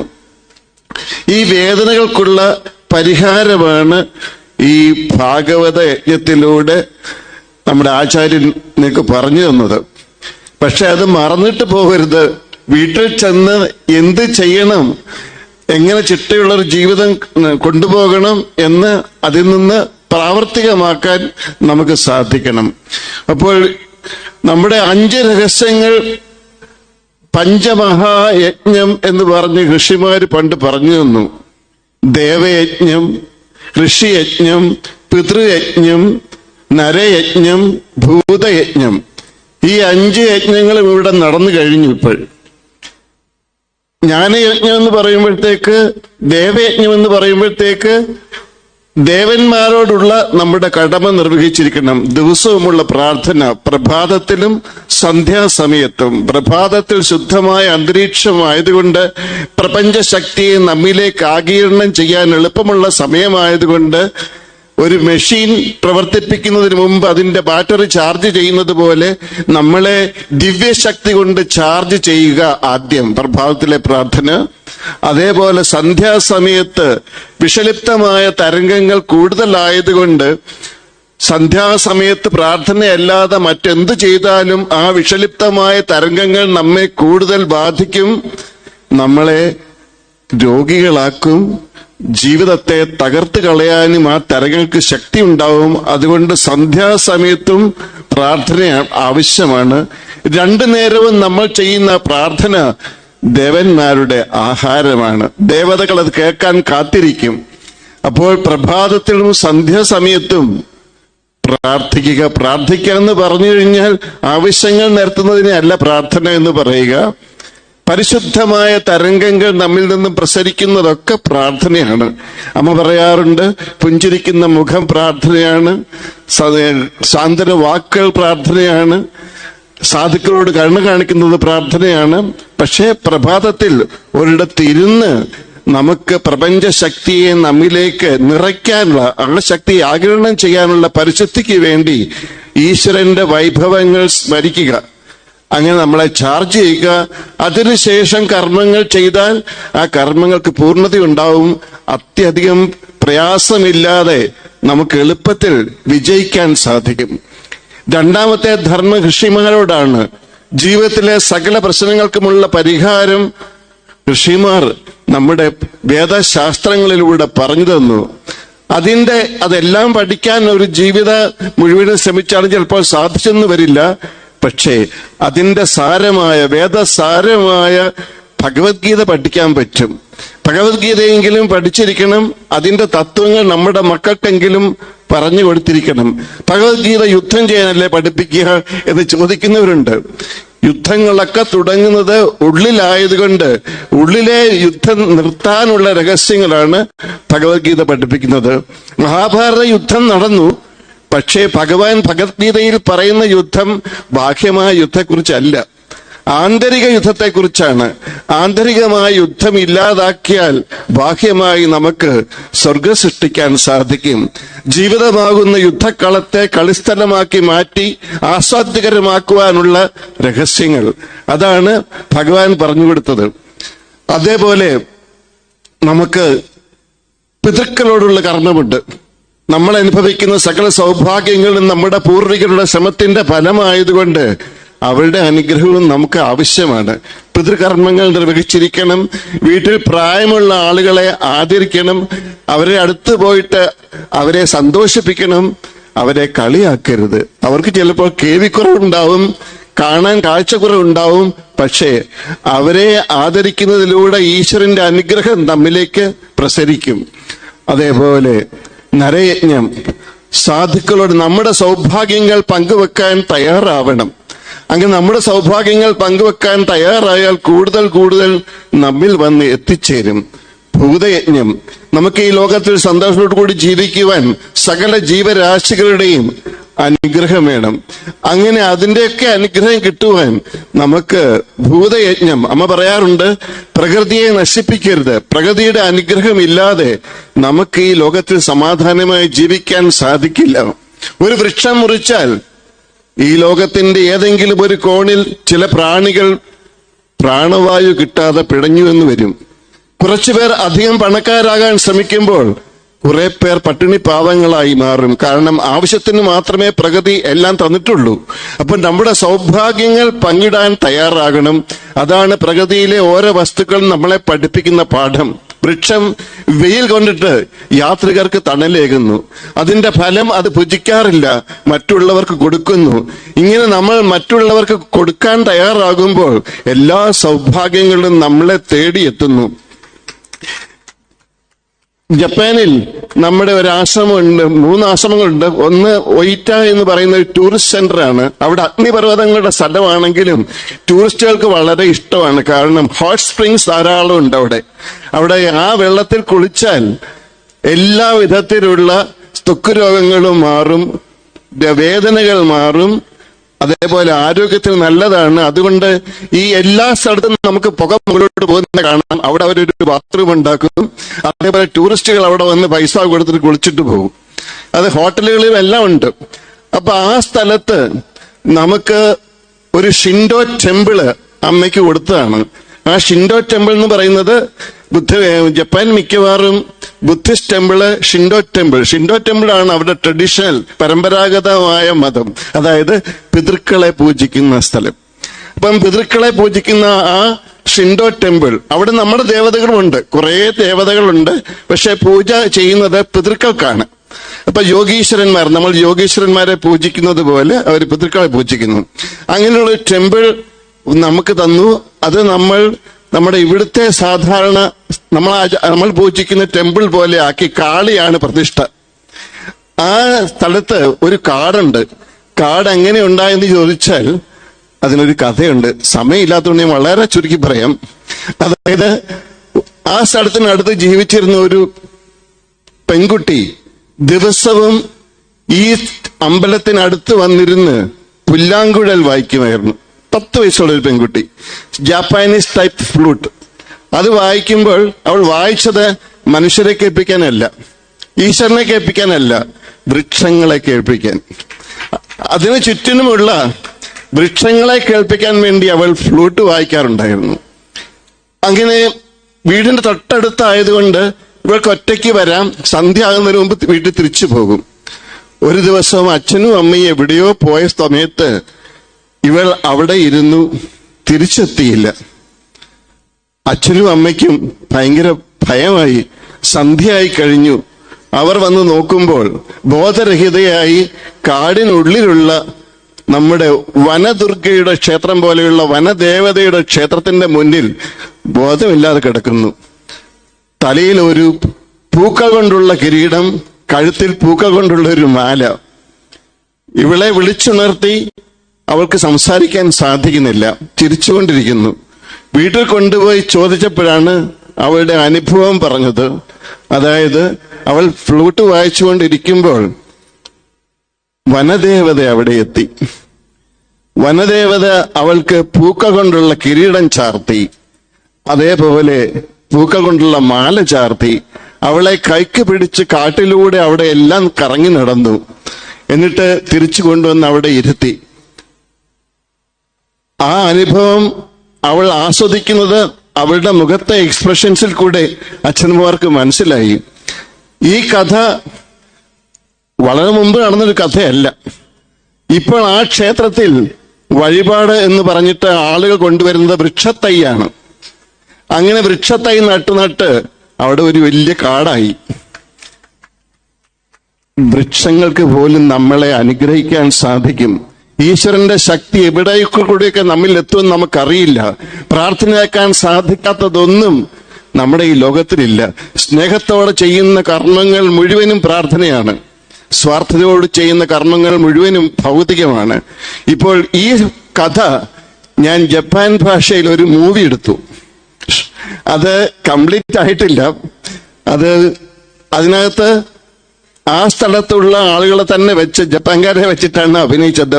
The forest goddess. അത് മൂവി തിയേറ്ററിൽ ഉണ്ടാകുന്ന മൂവിയല്ല, ഷോർട്ട് ഫിലിമാണ്. ഏതായാലും നമുക്ക് ആവേശം പകരുന്ന അനുഭവങ്ങൾ തരാൻ പ്രകൃതി ശക്തമാണ്. ഇത്രയധികം കഷ്ടപ്പാടൊന്നും ജീവിതത്തിൽ ആവശ്യമില്ലെന്ന ഭഗവാൻ പറയുന്നത്. യുദ്ധക്കളത്തിൽ അക്ഷകോണി പടകളുടെ നടുവിൽ നിന്നുകൊണ്ട് അർജുനൻ ആത്മവിശ്വാസം തകർന്ന് ഒന്നും ചെയ്യാനാവാതെ പകച്ചു നിൽക്കുന്നു. രണ്ട് സ്ഥലത്തുമുള്ള ആളുകളൊക്കെ ഭയത്തോടുകൂടി കവചങ്ങൾ അണിഞ്ഞ് ആയുധങ്ങൾ ധാരികളായിട്ട് യുദ്ധത്തിന് തയ്യാറാകുന്നു. നിരായുധനായ ഒരാൾ മാത്രം ചിരിക്കുന്നു, ഭഗവാൻ ശ്രീകൃഷ്ണൻ. ഈ പുഞ്ചിരി പറഞ്ഞു തരുന്നത് പേടിക്കാനൊന്നുമില്ല. ഈശ്വര ശക്തി നമ്മളിൽ ഉള്ളപ്പോൾ എന്തിനു ഭയക്കണം? ഭീരുക്കളെ ഈ ലോകത്തിൽ ആവശ്യമില്ല. ഇവിടെ അവാർഡ് നമ്മൾ കൊടുക്കുന്ന മനോജിന്റെ ആ കുട്ടികൾ കുറെ വർഷങ്ങൾക്ക് മുമ്പ് കൂട്ടമായിട്ട് എൻ്റെ അടുത്ത് വന്നിരുന്നു. ഝാൻസി റാണിമാരെ പോലെ നിർഭയരായിട്ട് അവരവരുടെ കഥകൾ എന്നോട് പറഞ്ഞു. ഞാൻ അവരെ അമ്മയുടെ അടുത്ത് അയച്ചു. അത് കഴിഞ്ഞിട്ട് ചെറുകൽപ്പുഴ ഹിന്ദുമത കൺവെൻഷൻ ആ വർഷം ഞാനാണ് ഇനോഗ്രേറ്റ് ചെയ്തത്. അന്ന് ഇവർ അവിടെ സ്റ്റാൾ നടത്തുന്നു. അപ്പോൾ ആളുകൾ വന്ന് ചോദിക്കുന്നു, മക്കളെ നിങ്ങളിങ്ങനെ പരസ്യമായിട്ടിരുന്ന നിങ്ങളെ ആരെങ്കിലും പിടിച്ചോണ്ട് പോവില്ലേ? എതിർപ്പുള്ള അനേകം പേരുണ്ട്, കോടതി കേസുണ്ട്. അവര് പറഞ്ഞു, ഞങ്ങൾക്ക് പേടിയില്ല. ഈ ധർമ്മം ലോകത്തിന് എല്ലാവരെയും അറിയിക്കാൻ വേണ്ടി ഞങ്ങൾ ജീവിതം മുഴുവനും വിനിയോഗിക്കും. ഇനിയും ഇത്തരം അനുഭവങ്ങൾ നമ്മുടെ കുട്ടികൾക്കുണ്ടാവരുത്. ഏതായാലും നമ്മൾ അർഹനായ ഒരു വ്യക്തിക്കാണ് ഇന്ന് പുരസ്കാരം സമ്മാനിച്ചിരിക്കുന്നത്. ശ്രീനിവാസൻ പോയി കഴിഞ്ഞു. അദ്ദേഹം ഉണ്ടായിരുന്നു, അന്ന് എൻ്റെ അടുത്ത് വന്നപ്പോൾ സ്ഥാനത്ത് ഉണ്ടായിരുന്നു.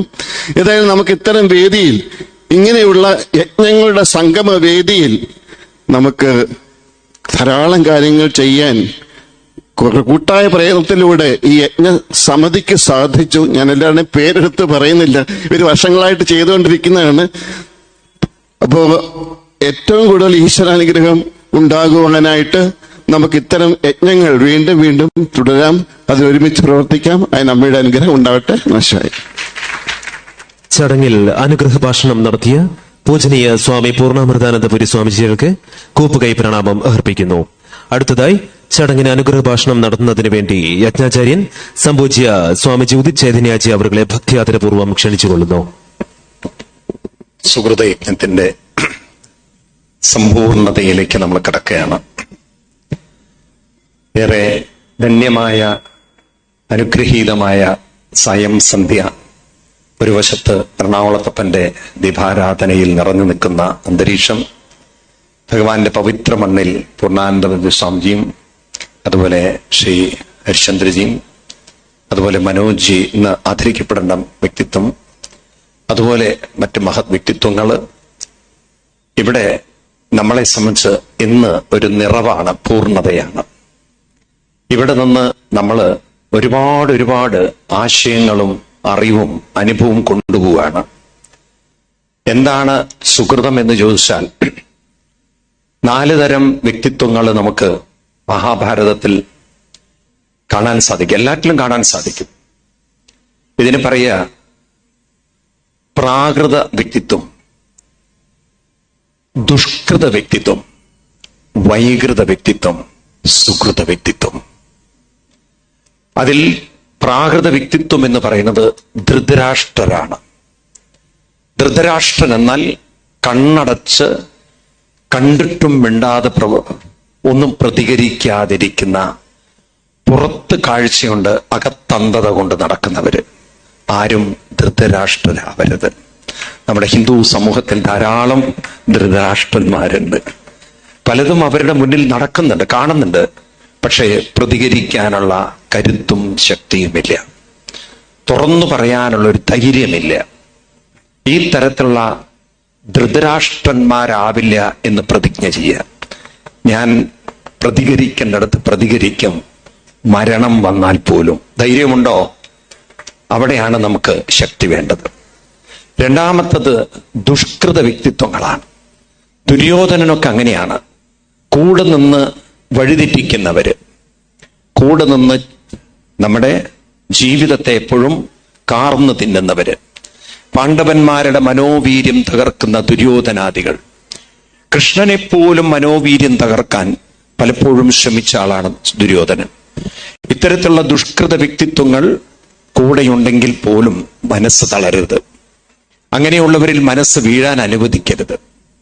മൂന്നാമത്തതാണ് വൈകൃത വ്യക്തിത്വം. അത് ശകുനിയെപ്പോലെ കൂടെ നിന്ന് ചതിയിലേക്ക് കൊണ്ടുപോകുന്ന കഥാപാത്രങ്ങളാണ്. ഇവിടെ ഇന്ന് ആദരിക്കപ്പെട്ട മനോജ്, അദ്ദേഹത്തിന് വരാൻ പറ്റിയില്ലെങ്കിലും അദ്ദേഹത്തിന്റെ പ്രവർത്തനങ്ങൾ നിങ്ങളെല്ലാവരും അറിയുന്നതാണ്. പല പെൺകുട്ടികളും ഇതുപോലെ അവര് ഒറ്റിക്കൊടുത്ത് അപകടത്തിൽപ്പെട്ടവരാണ്. അവരെ പലരും, നമ്മുടെ കുട്ടികൾ തന്നെ പല കൂട്ടുകെട്ടിൽ കൊണ്ടുപോയി ചതിയിൽപ്പെടുത്തിയവരാണ്. അപ്പൊ അതുകൊണ്ട് അത്തരത്തിലുള്ള വ്യക്തിത്വങ്ങളെ സൂക്ഷിക്കേണ്ടതുണ്ട്. അവരെയാണ് പറയുന്നത് വൈകൃത വ്യക്തിത്വങ്ങള്. മനസ്സിലായില്ലേ? ശകുനിയെപ്പോലുള്ള, അതുപോലെ മന്ധരയെപ്പോലെ കൂടെ നിന്ന് സ്വന്തം കൂടെയുള്ളവരെ തകർക്കുന്നവര്. എന്നാൽ നമുക്ക് വേണ്ടത് സുഹൃത വ്യക്തിത്വമാണ്. അർജുനനെപ്പോലുള്ള വ്യക്തിത്വങ്ങളാണ്. തന്റെ വിഷമം കൃഷ്ണനെപ്പോലുള്ള മഹാന്മാരോട് ചോദിക്കാനും കൃഷ്ണനെപ്പോലുള്ളവരിൽ നിന്ന് തന്റെ ജീവിതത്തിന്റെ പാത മനസ്സിലാക്കാനും നമ്മുടെ കുട്ടികളൊക്കെ സുഹൃതികളാവട്ടെ, അവരുടെ മുന്നിലുള്ള കൃഷ്ണന്മാരാവട്ടെ, അച്ഛനമ്മമാര്. സ്വന്തം അച്ഛനമ്മമാരോട് ചോദിച്ചുകൊണ്ട്, നേരത്തെ ശ്രീ ഹരിശ്ചന്ദ്രജി അമ്മയുടെ കാര്യം പറഞ്ഞതുപോലെ, ഒരു വിഷമം വരുമ്പോൾ കൃഷ്ണരൂപത്തിൽ അമ്മ വന്ന് ക്ഷേത്രത്തിൽ തൊഴാനൊക്കെ പറയുന്ന പോലെ അതുപോലുള്ള വ്യക്തിത്വങ്ങളായി നമ്മൾ ഇവിടുന്ന് മാറണം. സുഹൃതം ഭാഗവതയജ്ഞം നിങ്ങളെ ഓരോരുത്തരെയും സുഹൃത കൃഷ്ണന്മാരാക്കി മാറ്റുകയാണ്. നാളെ സമൂഹത്തിൽ അർജുനന്മാർ വരുമ്പോൾ അവർക്ക് മനോധൈര്യം കൊടുക്കേണ്ട സുഹൃത കൃഷ്ണന്മാരായി മാറട്ടെ. അങ്ങനെ നമുക്ക് ഈ യജ്ഞം കൊണ്ട് നമ്മുടെ ജീവിതവും നമ്മുടെ സമൂഹത്തിന്റെ ജീവിതവും മാറ്റിയെടുക്കണം.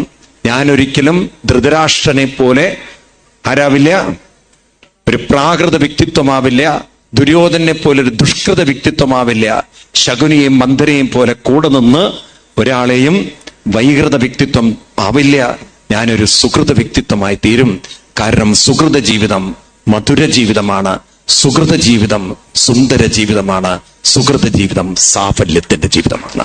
അത് നേടിയെടുക്കാൻ നമുക്ക് സാധിക്കട്ടെ എന്ന് പ്രാർത്ഥിച്ചുകൊണ്ട് സുഹൃത്തും കുടുംബത്തിന് എല്ലാവിധ അഭിനന്ദനങ്ങളും നേർന്നുകൊണ്ട്, നിങ്ങളുടെ എല്ലാ സഹായ സഹകരണങ്ങൾക്കും എല്ലാവിധ അഭിനന്ദനങ്ങളും നേർന്നുകൊണ്ട് വീണ്ടും നമുക്ക് കാണാൻ എറണാകുളത്തപ്പനും ഗുരുക്കന്മാരും അനുഗ്രഹം ചൊരിയട്ടെ. അമ്മയുടെ അനുഗ്രഹം സ്വാമിജി നമുക്ക് ഉറപ്പു തന്നിട്ടുണ്ട്. അമ്മയുടെ അനുഗ്രഹം നമ്മുടെ കൂടെയുണ്ട്. ഇനിയും ഇനിയും ധന്യതയോടെ നമുക്ക് മുന്നോട്ട് നീങ്ങാൻ സാധിക്കട്ടെ. നമസ്കാരം. ചടങ്ങിൽ അനുഗ്രഹ ഭാഷണം നടത്തിയ യജ്ഞാചാര്യൻ സംപൂജ്യ സ്വാമിജി ഉദിച്ചേതിനാച്ച അവർക്ക് കൂപ്പുകൈ പ്രണാമം അർപ്പിക്കുന്നു. അടുത്തതായി എറണാകുളത്തപ്പന്റെ ഈ ദേവഭൂമിയെ ഭക്തിസാന്ദ്രമാക്കി ഇവിടെ നടത്തപ്പെട്ട 13ാമത് സുഹൃതം കാരുണ്യാമൃത ഭാഗവത സപ്താഹയജ്ഞത്തിന്റെ നടത്തിപ്പിന് വേണ്ടി രാപ്പകൽ പ്രവർത്തിച്ച സമിതി അംഗങ്ങളെയും മറ്റു പ്രവർത്തകരെയും ആദരിക്കുന്നതിനെക്കുറിച്ച് കൂടുതൽ സംസാരിക്കുന്നതിനും ചടങ്ങിന് കൃതജ്ഞത അർപ്പിച്ച് സംസാരിക്കുന്നതിനു വേണ്ടി നമുക്കേവർക്കും പ്രിയപ്പെട്ട രാഷ്ട്രീയ സാമൂഹിക ആധ്യാത്മിക രംഗത്തെ പ്രമുഖ വ്യക്തിത്വം സുഹൃതം ഭാഗവത യജ്ഞ സമിതിയുടെ ജനറൽ സെക്രട്ടറിയുമായ ശ്രീ പി വി അധികായൻ അവരുടെ സ്നേഹാദരപൂർവ്വം ക്ഷണിച്ചുകൊള്ളുന്നു.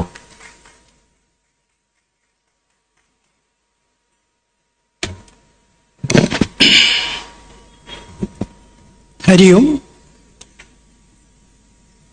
ഇന്നത്തെ ഈ സായം സന്ധ്യയിലെ നൂറുകണക്കിന് ഭക്തജനങ്ങൾ കൂടിയിരിക്കുമ്പോൾ തീർച്ചയായിട്ടും അഭിമാനവും അതുപോലെ തന്നെ ആവേശവും തോന്നുകയാണ്. കാരണം കഴിഞ്ഞ 8 ദിവസം ഇവിടെ പല പ്രമുഖരും പ്രശസ്തരും ആയ മഹൽ വ്യക്തിത്വങ്ങൾ പങ്കെടുത്തിരുന്നു. അതിന് മുന്നോടിയായിട്ടുള്ള ഒരു ചെറിയ ചടങ്ങാണ് ഇവിടെ ഇരിക്കുന്നത്. തീർച്ചയായിട്ടും ഇന്നത്തെ ഈ പൊതുവേദിയിലെ അധ്യക്ഷത വഹിക്കുന്ന ജസ്റ്റിസ്, നമ്മുടെ ചെയർമാൻ, സുഹൃതം ഭാഗവത സമിതിയുടെ ചെയർമാൻ, ഞങ്ങളുടെയൊക്കെ ഒരു ഗുരുതുല്യനായി സ്നേഹിക്കുകയും ആരാധിക്കുകയും ബഹുമാനിക്കുകയും ചെയ്യുന്ന ശ്രീ രാമേന്ദ്രൻ ചേട്ടൻ, നമ്മളെ ഗുരു തുല്യനായ സ്വാമി, അതുപോലെ തന്നെ നേരത്തെ സ്വാമി പൂർണ്ണാമൃതാനന്ദ സ്വാമി പറഞ്ഞു, നമ്മൾ ജപ്പാനിലൊക്കെ കാണുന്ന ചില കാര്യങ്ങളൊക്കെ തീർച്ചയായിട്ടും നല്ല കാര്യമാണ്. ഒരു കാര്യം മാത്രമേ എനിക്ക് പറയുള്ളൂ, സ്വാമിജിയുടെ വാക്കുകൾ കടം എടുത്തുകൊണ്ട് നമ്മൾ പ്രകൃതിയെ സ്നേഹിക്കണം, പ്രകൃതിയെ ആരാധിക്കണം, പ്രകൃതിയോട് കൂടി ജീവിക്കാൻ പഠിക്കണം. കാരണം സ്വാമിജി ജപ്പാനിൽ പോയിട്ട് കൊണ്ടുപോകുന്നൊരു മെസ്സേജ് നമ്മൾ ശിരസ വഹിച്ചുകൊണ്ട് മുന്നോട്ട് നീങ്ങാൻ സഹായിക്കണം. ബഹുമാനപ്പെട്ട സ്വാമിജി, അതുപോലെ തന്നെ എൻ്റെ ഏറ്റവും പ്രിയപ്പെട്ട ജസ്റ്റിസ്. കാരണം ഞാൻ അദ്ദേഹത്തെ നേരിട്ട് പോയി കണ്ടിട്ടില്ല. ഞാൻ വിളിച്ചു പറഞ്ഞു, എന്നോട് ചോദിച്ചു, അധികം ഞാൻ വരണോ? ഹരിശങ്കർ എന്ന് പറയുന്നത് ഹരി എന്ന് പറയാം ഞങ്ങളൊക്കെ. സ്വാമി എപ്പോഴും പറയും ഹരി ഹരി ഹരി എന്ന്. അത് ഇദ്ദേഹത്തിനെ കണ്ടിട്ടാണ് എനിക്കിപ്പോൾ മനസ്സിലായി. എപ്പോഴും ഫോട്ടോ എടുക്കുന്നതൊക്കെ പറയും ഹരി ഹരി എന്ന്, എപ്പോഴും ചിരിച്ചുകൊണ്ട്. ആ കാര്യം ഇപ്പം മനസ്സിലായി, ജസ്റ്റിസ് ഹരി നമ്മളെ ഹരിശങ്കർ ആണെന്ന്. ബഹുമാനപ്പെട്ട ഹരിശങ്കർജി, അതുപോലെ തന്നെ എൻ്റെ പ്രിയപ്പെട്ട ചേച്ചി ശ്രീകുമാരി ചേച്ചി, അതുപോലെ തന്നെ നമ്മളെ ഋഷികേശിൽ നിന്ന് ഇവിടെ എത്തിക്കുന്ന സ്വാമിജി പ്രഭാനന്ദഗി സ്വാമിജി, നമ്മളെ പ്രിയങ്കരനായ KG വേണുചേട്ടൻ. കാരണം കലാസാംസ്കാരിക രംഗത്ത് ഇന്ന് തിളങ്ങി നിൽക്കുന്ന വേണുചേട്ടൻ കേരളത്തിൽ മാത്രമല്ല ഇപ്പോഴേ ഹൈറേഞ്ച് റൂറൽ ഡെവലപ്മെന്റ് സൊസൈറ്റിയുടെ വൈസ് പ്രസിഡന്റാണ്. അതുപോലെ തന്നെ ശ്രീ മധുജി, നമ്മളെ സുഹൃതം ഭാഗവത സമിതിയുടെ ഈ വർഷത്തെ അവാർഡ് ഏറ്റുവാങ്ങാൻ എത്തിയിരിക്കുന്ന പ്രതിനിധിയായിരിക്കുന്ന ശ്രീ മധുജി, നമ്മുടെ ക്ഷണം സ്വീകരിച്ച് ഇവിടെ എത്തിക്കുന്ന മറ്റു പ്രഗലരായ എല്ലാവർക്കും നമസ്കാരം.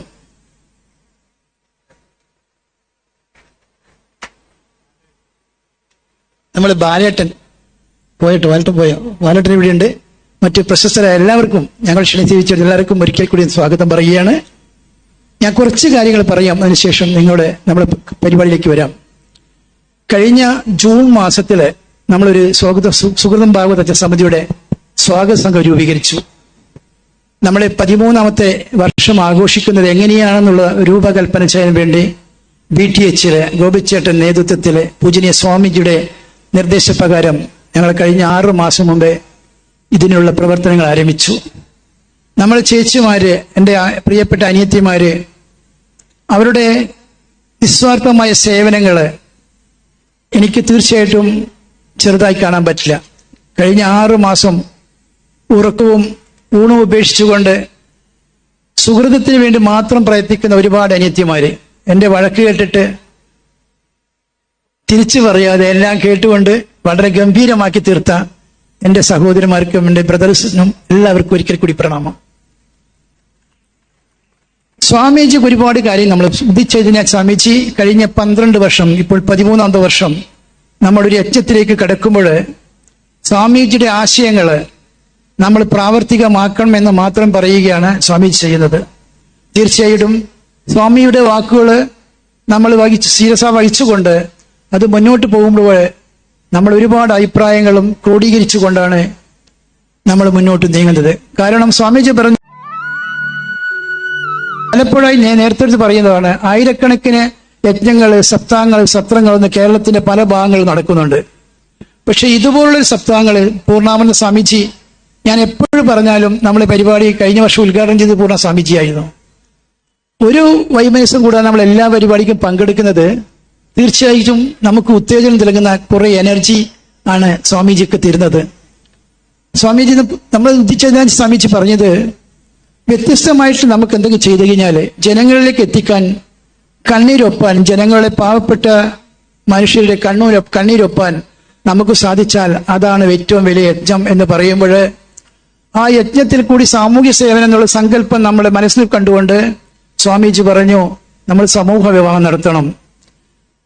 എനിക്ക് എപ്പോഴും സമൂഹ വിവാഹം പറയുമ്പോൾ എനിക്ക് സങ്കടം വരും. കാരണം കേരളത്തിന്റെ പല ഭാഗങ്ങളിൽ പോയിട്ട് പോകുമ്പോൾ 10, 26, 27 വയസ്സായ കുട്ടികൾ, പെൺകുട്ടികൾ അമ്മയെ കെട്ടിപ്പിടിച്ചുകൊണ്ട് യാതൊരു സുരക്ഷിതയില്ലാതെ കല്യാണം കഴിക്കാതെ കിടക്കുമ്പോൾ സ്വാമീജി പറഞ്ഞു, നിങ്ങൾ അവിടേക്ക് പോകണം, അവരെ കൊണ്ടുവരണം, അവരെ കല്യാണം കഴിപ്പിക്കണം. അങ്ങനെ കഴിഞ്ഞ ദിവസം 101ാമത്തെ കല്യാണം ബഹുമാനപ്പെട്ട കേരള ഗവർണറുടെ സാന്നിധ്യത്തിൽ വെച്ച് നടത്തിയപ്പോൾ തീർച്ചയായും ഞങ്ങൾ അഭിമാനം അത് വാനോളം ഉയർന്നുകൊണ്ടിരിക്കുന്നു. സ്വാമിജിയുടെ നിർദ്ദേശം ഞങ്ങൾ ശിരസ വഹിച്ചു, നടപ്പാക്കി. അതുപോലെ തന്നെയാണ് ക്യാൻസർ ബാധിച്ച കുട്ടികൾക്ക് സഹായങ്ങൾ. 675ഓളം ക്യാൻസർ ബാധിച്ച കുട്ടികൾക്ക് ഡോക്ടർ ഗംഗാധരന്റെ നിർദ്ദേശങ്ങൾ സ്വീകരിച്ചുകൊണ്ട് നമ്മൾ 675ഓളം കുട്ടികൾക്ക് ധനസഹായം നൽകി. അതുപോലെ തന്നെ നമ്മൾ ക്യാൻസർ ബാധിച്ച മറ്റുള്ള വീൽ ചെയർ കൊടുക്കുക. അതുപോലെ തന്നെ ട്രിബ്യൂട്ട് സോൾജേഴ്സ്, പട്ടാളക്കാരെ ആദരിക്കുക. നമ്മളെ സോൾജേഴ്സിനെ നമ്മളെ രാജ്യം കാത്തുരക്ഷിക്കുമ്പോൾ അവരോടൊരു നന്ദി കാണിക്കാനുള്ളൊരു ഉത്തരവാദിത്വം ഭക്തരായ നമ്മൾ അല്ലെങ്കിൽ ഈ നാട്ടിലെ ജനങ്ങൾ കാണിക്കാറില്ല. പക്ഷെ സ്വാമീജി ഞങ്ങൾ തീരുമാനിച്ചു, നമുക്ക് അവരെ കൊണ്ടുവന്നാൽ അവരെ ആദരിക്കണം, അവരെ ആരാധിക്കണം. തീർച്ചയായിട്ടും ഇന്നലെ അതിഗംഭീരമായ ഒരു പരിപാടി സ്വാമിജിയുടെ നേതൃത്വത്തിൽ ജസ്റ്റിസ് KT ശങ്കരൻ സാറിന്റെ കൂടെ നേതൃത്വത്തിൽ നടന്നു. അതുപോലെ തന്നെ ഗോദാനവും ഗോപൂജയും നമ്മൾ ഓരോ കൺസെപ്റ്റ്, ഇപ്പൊ ഇന്നലെ 2 പശുക്കളെ നമ്മൾ ദാനമായി കൊടുത്തു.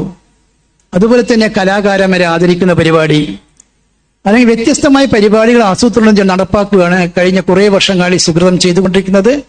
തീർച്ചയായിട്ടും നിങ്ങളുടെ നിർലോഭമായ സഹായ സഹകരണങ്ങൾ ഭാവിയിലും ഉണ്ടാകണം.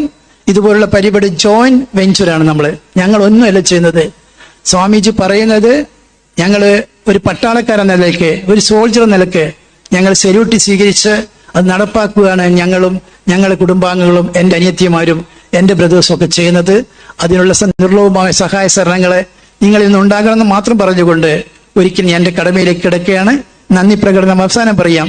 അതിനു മുമ്പേ കഴിഞ്ഞ കുറെ ദിവസം കഴിഞ്ഞ് നമ്മൾ 8 ദിവസമായി നമ്മോട് ഒത്തുചേർന്നുകൊണ്ട് എൻ്റെ സഹോദരനായിട്ടും എൻ്റെ അനിയത്തിയുമായിട്ടും അവരൊക്കെയായിട്ട് നമ്മൾ ബന്ധുക്കളുമായിട്ട് ഈ പരിപാടിയിൽ പങ്കെടുത്തുകൊണ്ട് നമുക്ക് വേണ്ട സഹായങ്ങൾ ചെയ്തു തന്ന ഒരുപാട് നല്ലതായ വ്യക്തിത്വങ്ങൾ നമ്മളെ കൂടെ ഉണ്ടായിരുന്നു. അവരോട് നന്ദി പ്രകടിപ്പിക്കാനും അവർക്ക് ഒരു അനുമോദനം കൊടുക്കാനും അവർക്കൊരു സഹായം ചെയ്യാൻ, സഹായം എന്ന് പറഞ്ഞാൽ അതുമാരല്ല, നമ്മോട് ഒപ്പം ചേർന്നുകൊണ്ട് കഴിഞ്ഞ 8 ദിവസമല്ല, പക്ഷെ ഇവിടെ 8 ദിവസമാണ്. കഴിഞ്ഞ 6 മാസത്തോളം നമ്മളെ കൂടിയുന്ന കുറെ വ്യക്തിത്വങ്ങളെ ആദരിക്കുകയാണ്.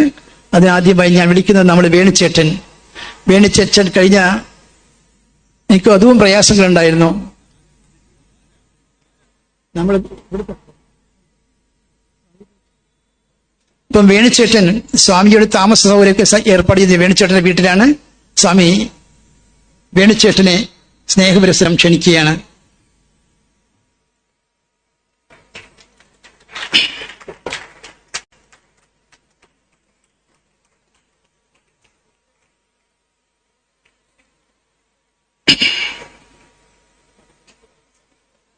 നമ്മളെ ഈ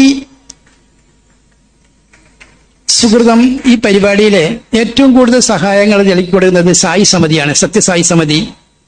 കഴിഞ്ഞ 8 ദിവസങ്ങളായിട്ട് നമ്മുടെ ആയിരക്കണക്കിന് ഭക്തജനങ്ങൾ എത്തിച്ചേരുമ്പോഴേക്ക് അവർക്ക് വേണ്ട എല്ലാവിധ സഹായങ്ങളും, ഭക്ഷണം സപ്ലൈ ചെയ്യുന്ന മാത്രമേ അവരുടെ പ്രവർത്തനങ്ങൾ ശ്ലാഘനീയമാണ്. കാരണം പാത്രങ്ങൾ വരെ കഴുകി നമ്മോടൊപ്പം നിന്നുകൊണ്ട് ചെയ്യുന്ന ഒരു കൂട്ടം സഹോദരങ്ങളും സഹോദരിമാരാണ് സായി സമിതിയിലെ പ്രവർത്തകർ. തീർച്ചയായിട്ടും ഗോപിച്ചേട്ടനെ പോലത്തുള്ള മകൾ വ്യക്തിത്വങ്ങളോട് എത്ര പറഞ്ഞാലും നന്ദി പറഞ്ഞാലും മതിയാവില്ല. തീർച്ചയായിട്ടും സായി സമിതിയിലെ ഗോപിച്ചേട്ടനും അവരോടൊപ്പം സഹായിക്കുന്ന മറ്റുള്ള എല്ലാ പ്രവർത്തകർക്കും ഞങ്ങൾ കടപ്പെട്ടിരിക്കുന്നു. അവർക്ക് ശതകോടി പ്രണാമങ്ങൾ അർപ്പിക്കുകയാണ്.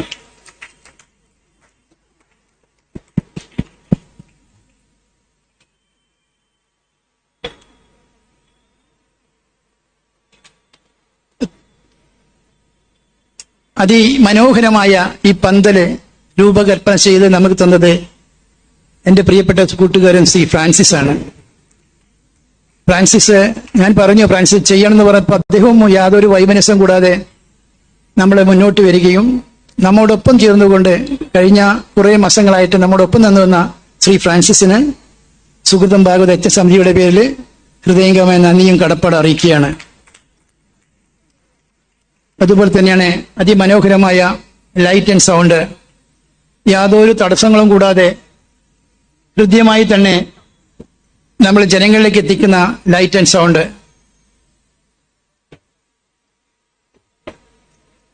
അവർക്കും ഞങ്ങളുടെ ഹൃദയംഗമായ നന്ദിയും കടപ്പാടും അറിയിക്കുകയാണ്. ശ്രീ അൻസിൽ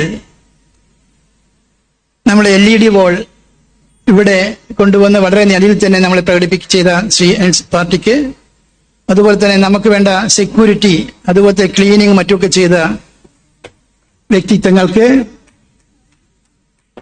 അതുകൂടാതെ നമ്മളെ ഏറ്റവും കൂടുതൽ കഴിഞ്ഞ 8 ദിവസമായിട്ട് നമ്മളെ ഊട്ടി ഭക്ഷണം നൽകി നല്ല പരിശുദ്ധമായ എണ്ണയിൽ നല്ല രീതിയിൽ പാകം ചെയ്ത് നമ്മോടൊപ്പം കൂടി നിന്ന ആ മകൻ വ്യക്തി ശർമാജിയുടെ മകനും അവരുടെ കുടുംബാംഗങ്ങളൊക്കെ ഇവിടെയുണ്ട്.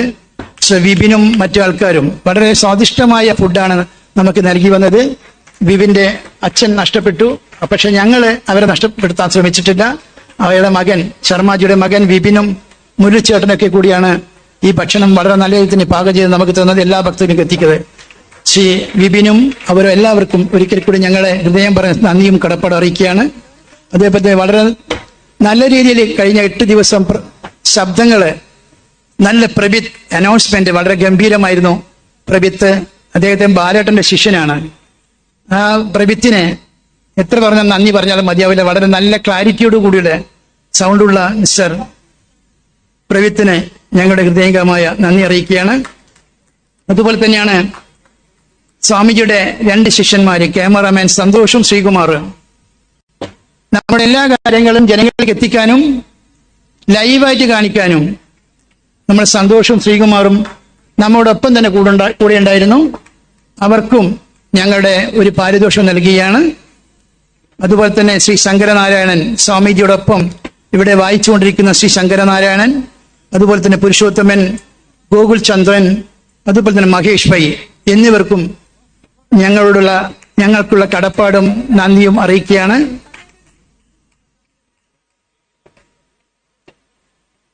പ്രിന്റെക്സ് വളരെ മനോഹരമായിട്ട് നമ്മൾ ഒരുപാട് ബ്രോഷറൊക്കെ ഉണ്ടാക്കി തന്ന പ്രിന്റെക്സും ബാബു, അതുപോലെ പബ്ലിസിറ്റി സ്റ്റേജ് മിസ്റ്റർ വിപിൻ, അതുപോലെ തന്നെ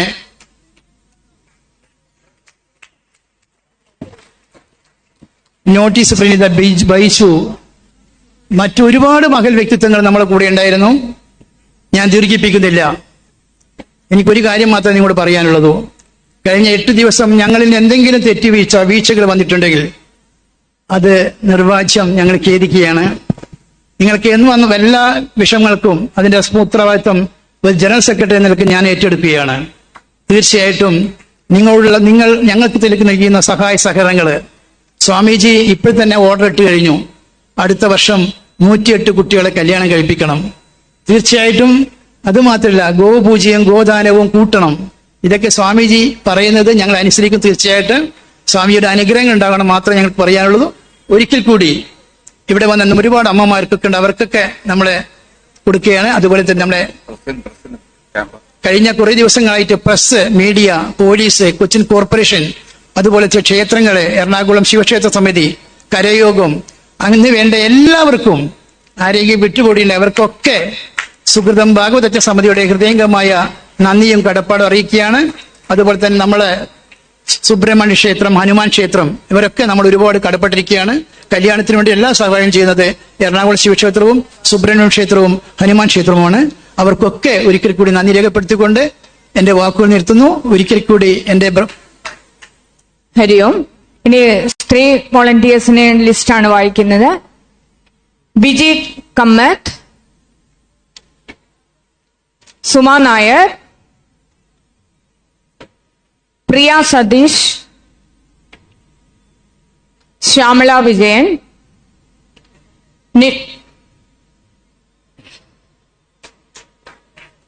നിഷ സുരേഷ്, പ്രസന്നകുമാരി, അനുരാധ,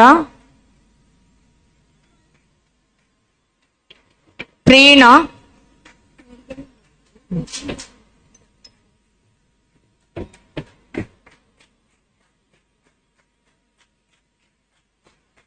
ചിത്ര,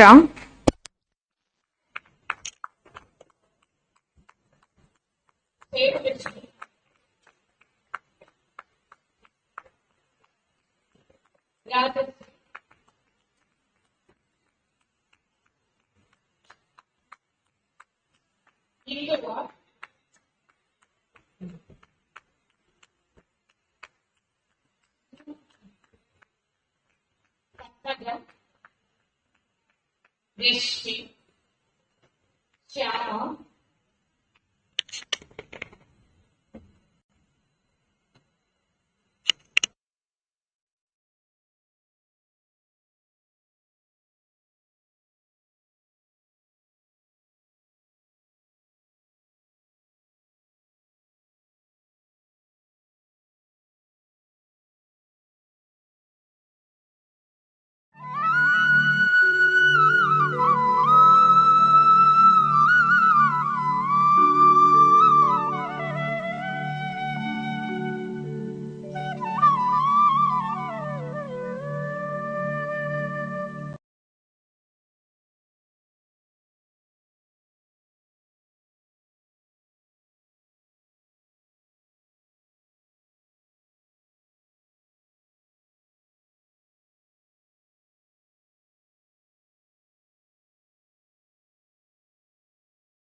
So you just mentioned that you want to learn Python.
യജ്ഞപ്രസാദം വിതരണം ചെയ്യാണ്. ആ യജ്ഞപ്രസാദം സ്വീകരിച്ച ശേഷം സ്വാദിഷ്ടമായ പ്രസാദം ഇട്ടുണ്ട്. അത് കഴിച്ചതിന് ശേഷം മാത്രമേ എല്ലാ ഭക്തജനങ്ങളും ഇവിടുന്ന് പിരിഞ്ഞു പോകാൻ പാടുള്ളൂ എന്നൊരു അഭ്യർത്ഥന കൂടിയുണ്ട്. ഹരിയും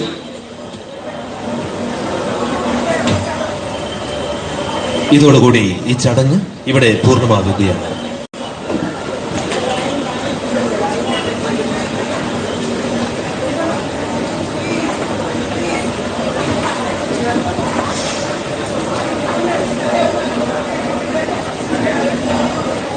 ശ്രദ്ധിക്കുക, വോളണ്ടിയേഴ്സ് യജ്ഞപ്രസാദം സ്വീകരിക്കുന്നതിന് വേണ്ടി ഇവിടെ എത്തിക്കുന്ന ഭക്തജനങ്ങളെ പ്രത്യേകം വരി നിർത്താൻ വേണ്ടിയിട്ട് സമിതി വോളണ്ടിയേഴ്സ് പ്രത്യേകം ശ്രദ്ധിക്കുക.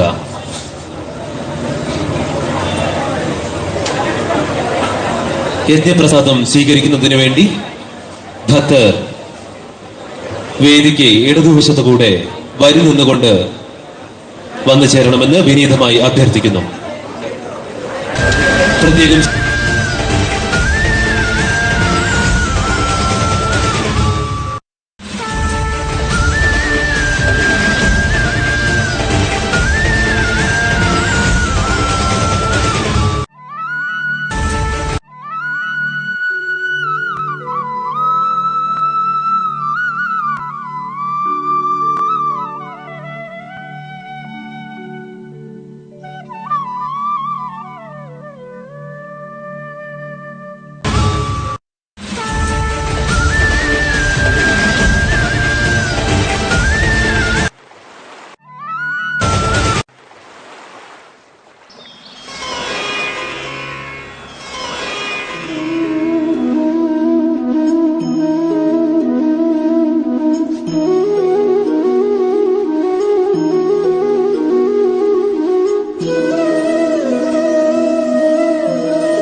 വളരെയധികം ചഞ്ചലമായി കിടക്കുന്ന മനസ്സിനെ, പരന്നു കിടക്കുന്ന മനസ്സിനെ പലതിലേക്കും ഇന്ദ്രിയത്തിലേക്ക്, നമ്മുടെ മനസ്സെന്ന് പറഞ്ഞാൽ ഇന്ദ്രിയങ്ങളിൽ വ്യാപിച്ചിരിക്കുകയാണ്.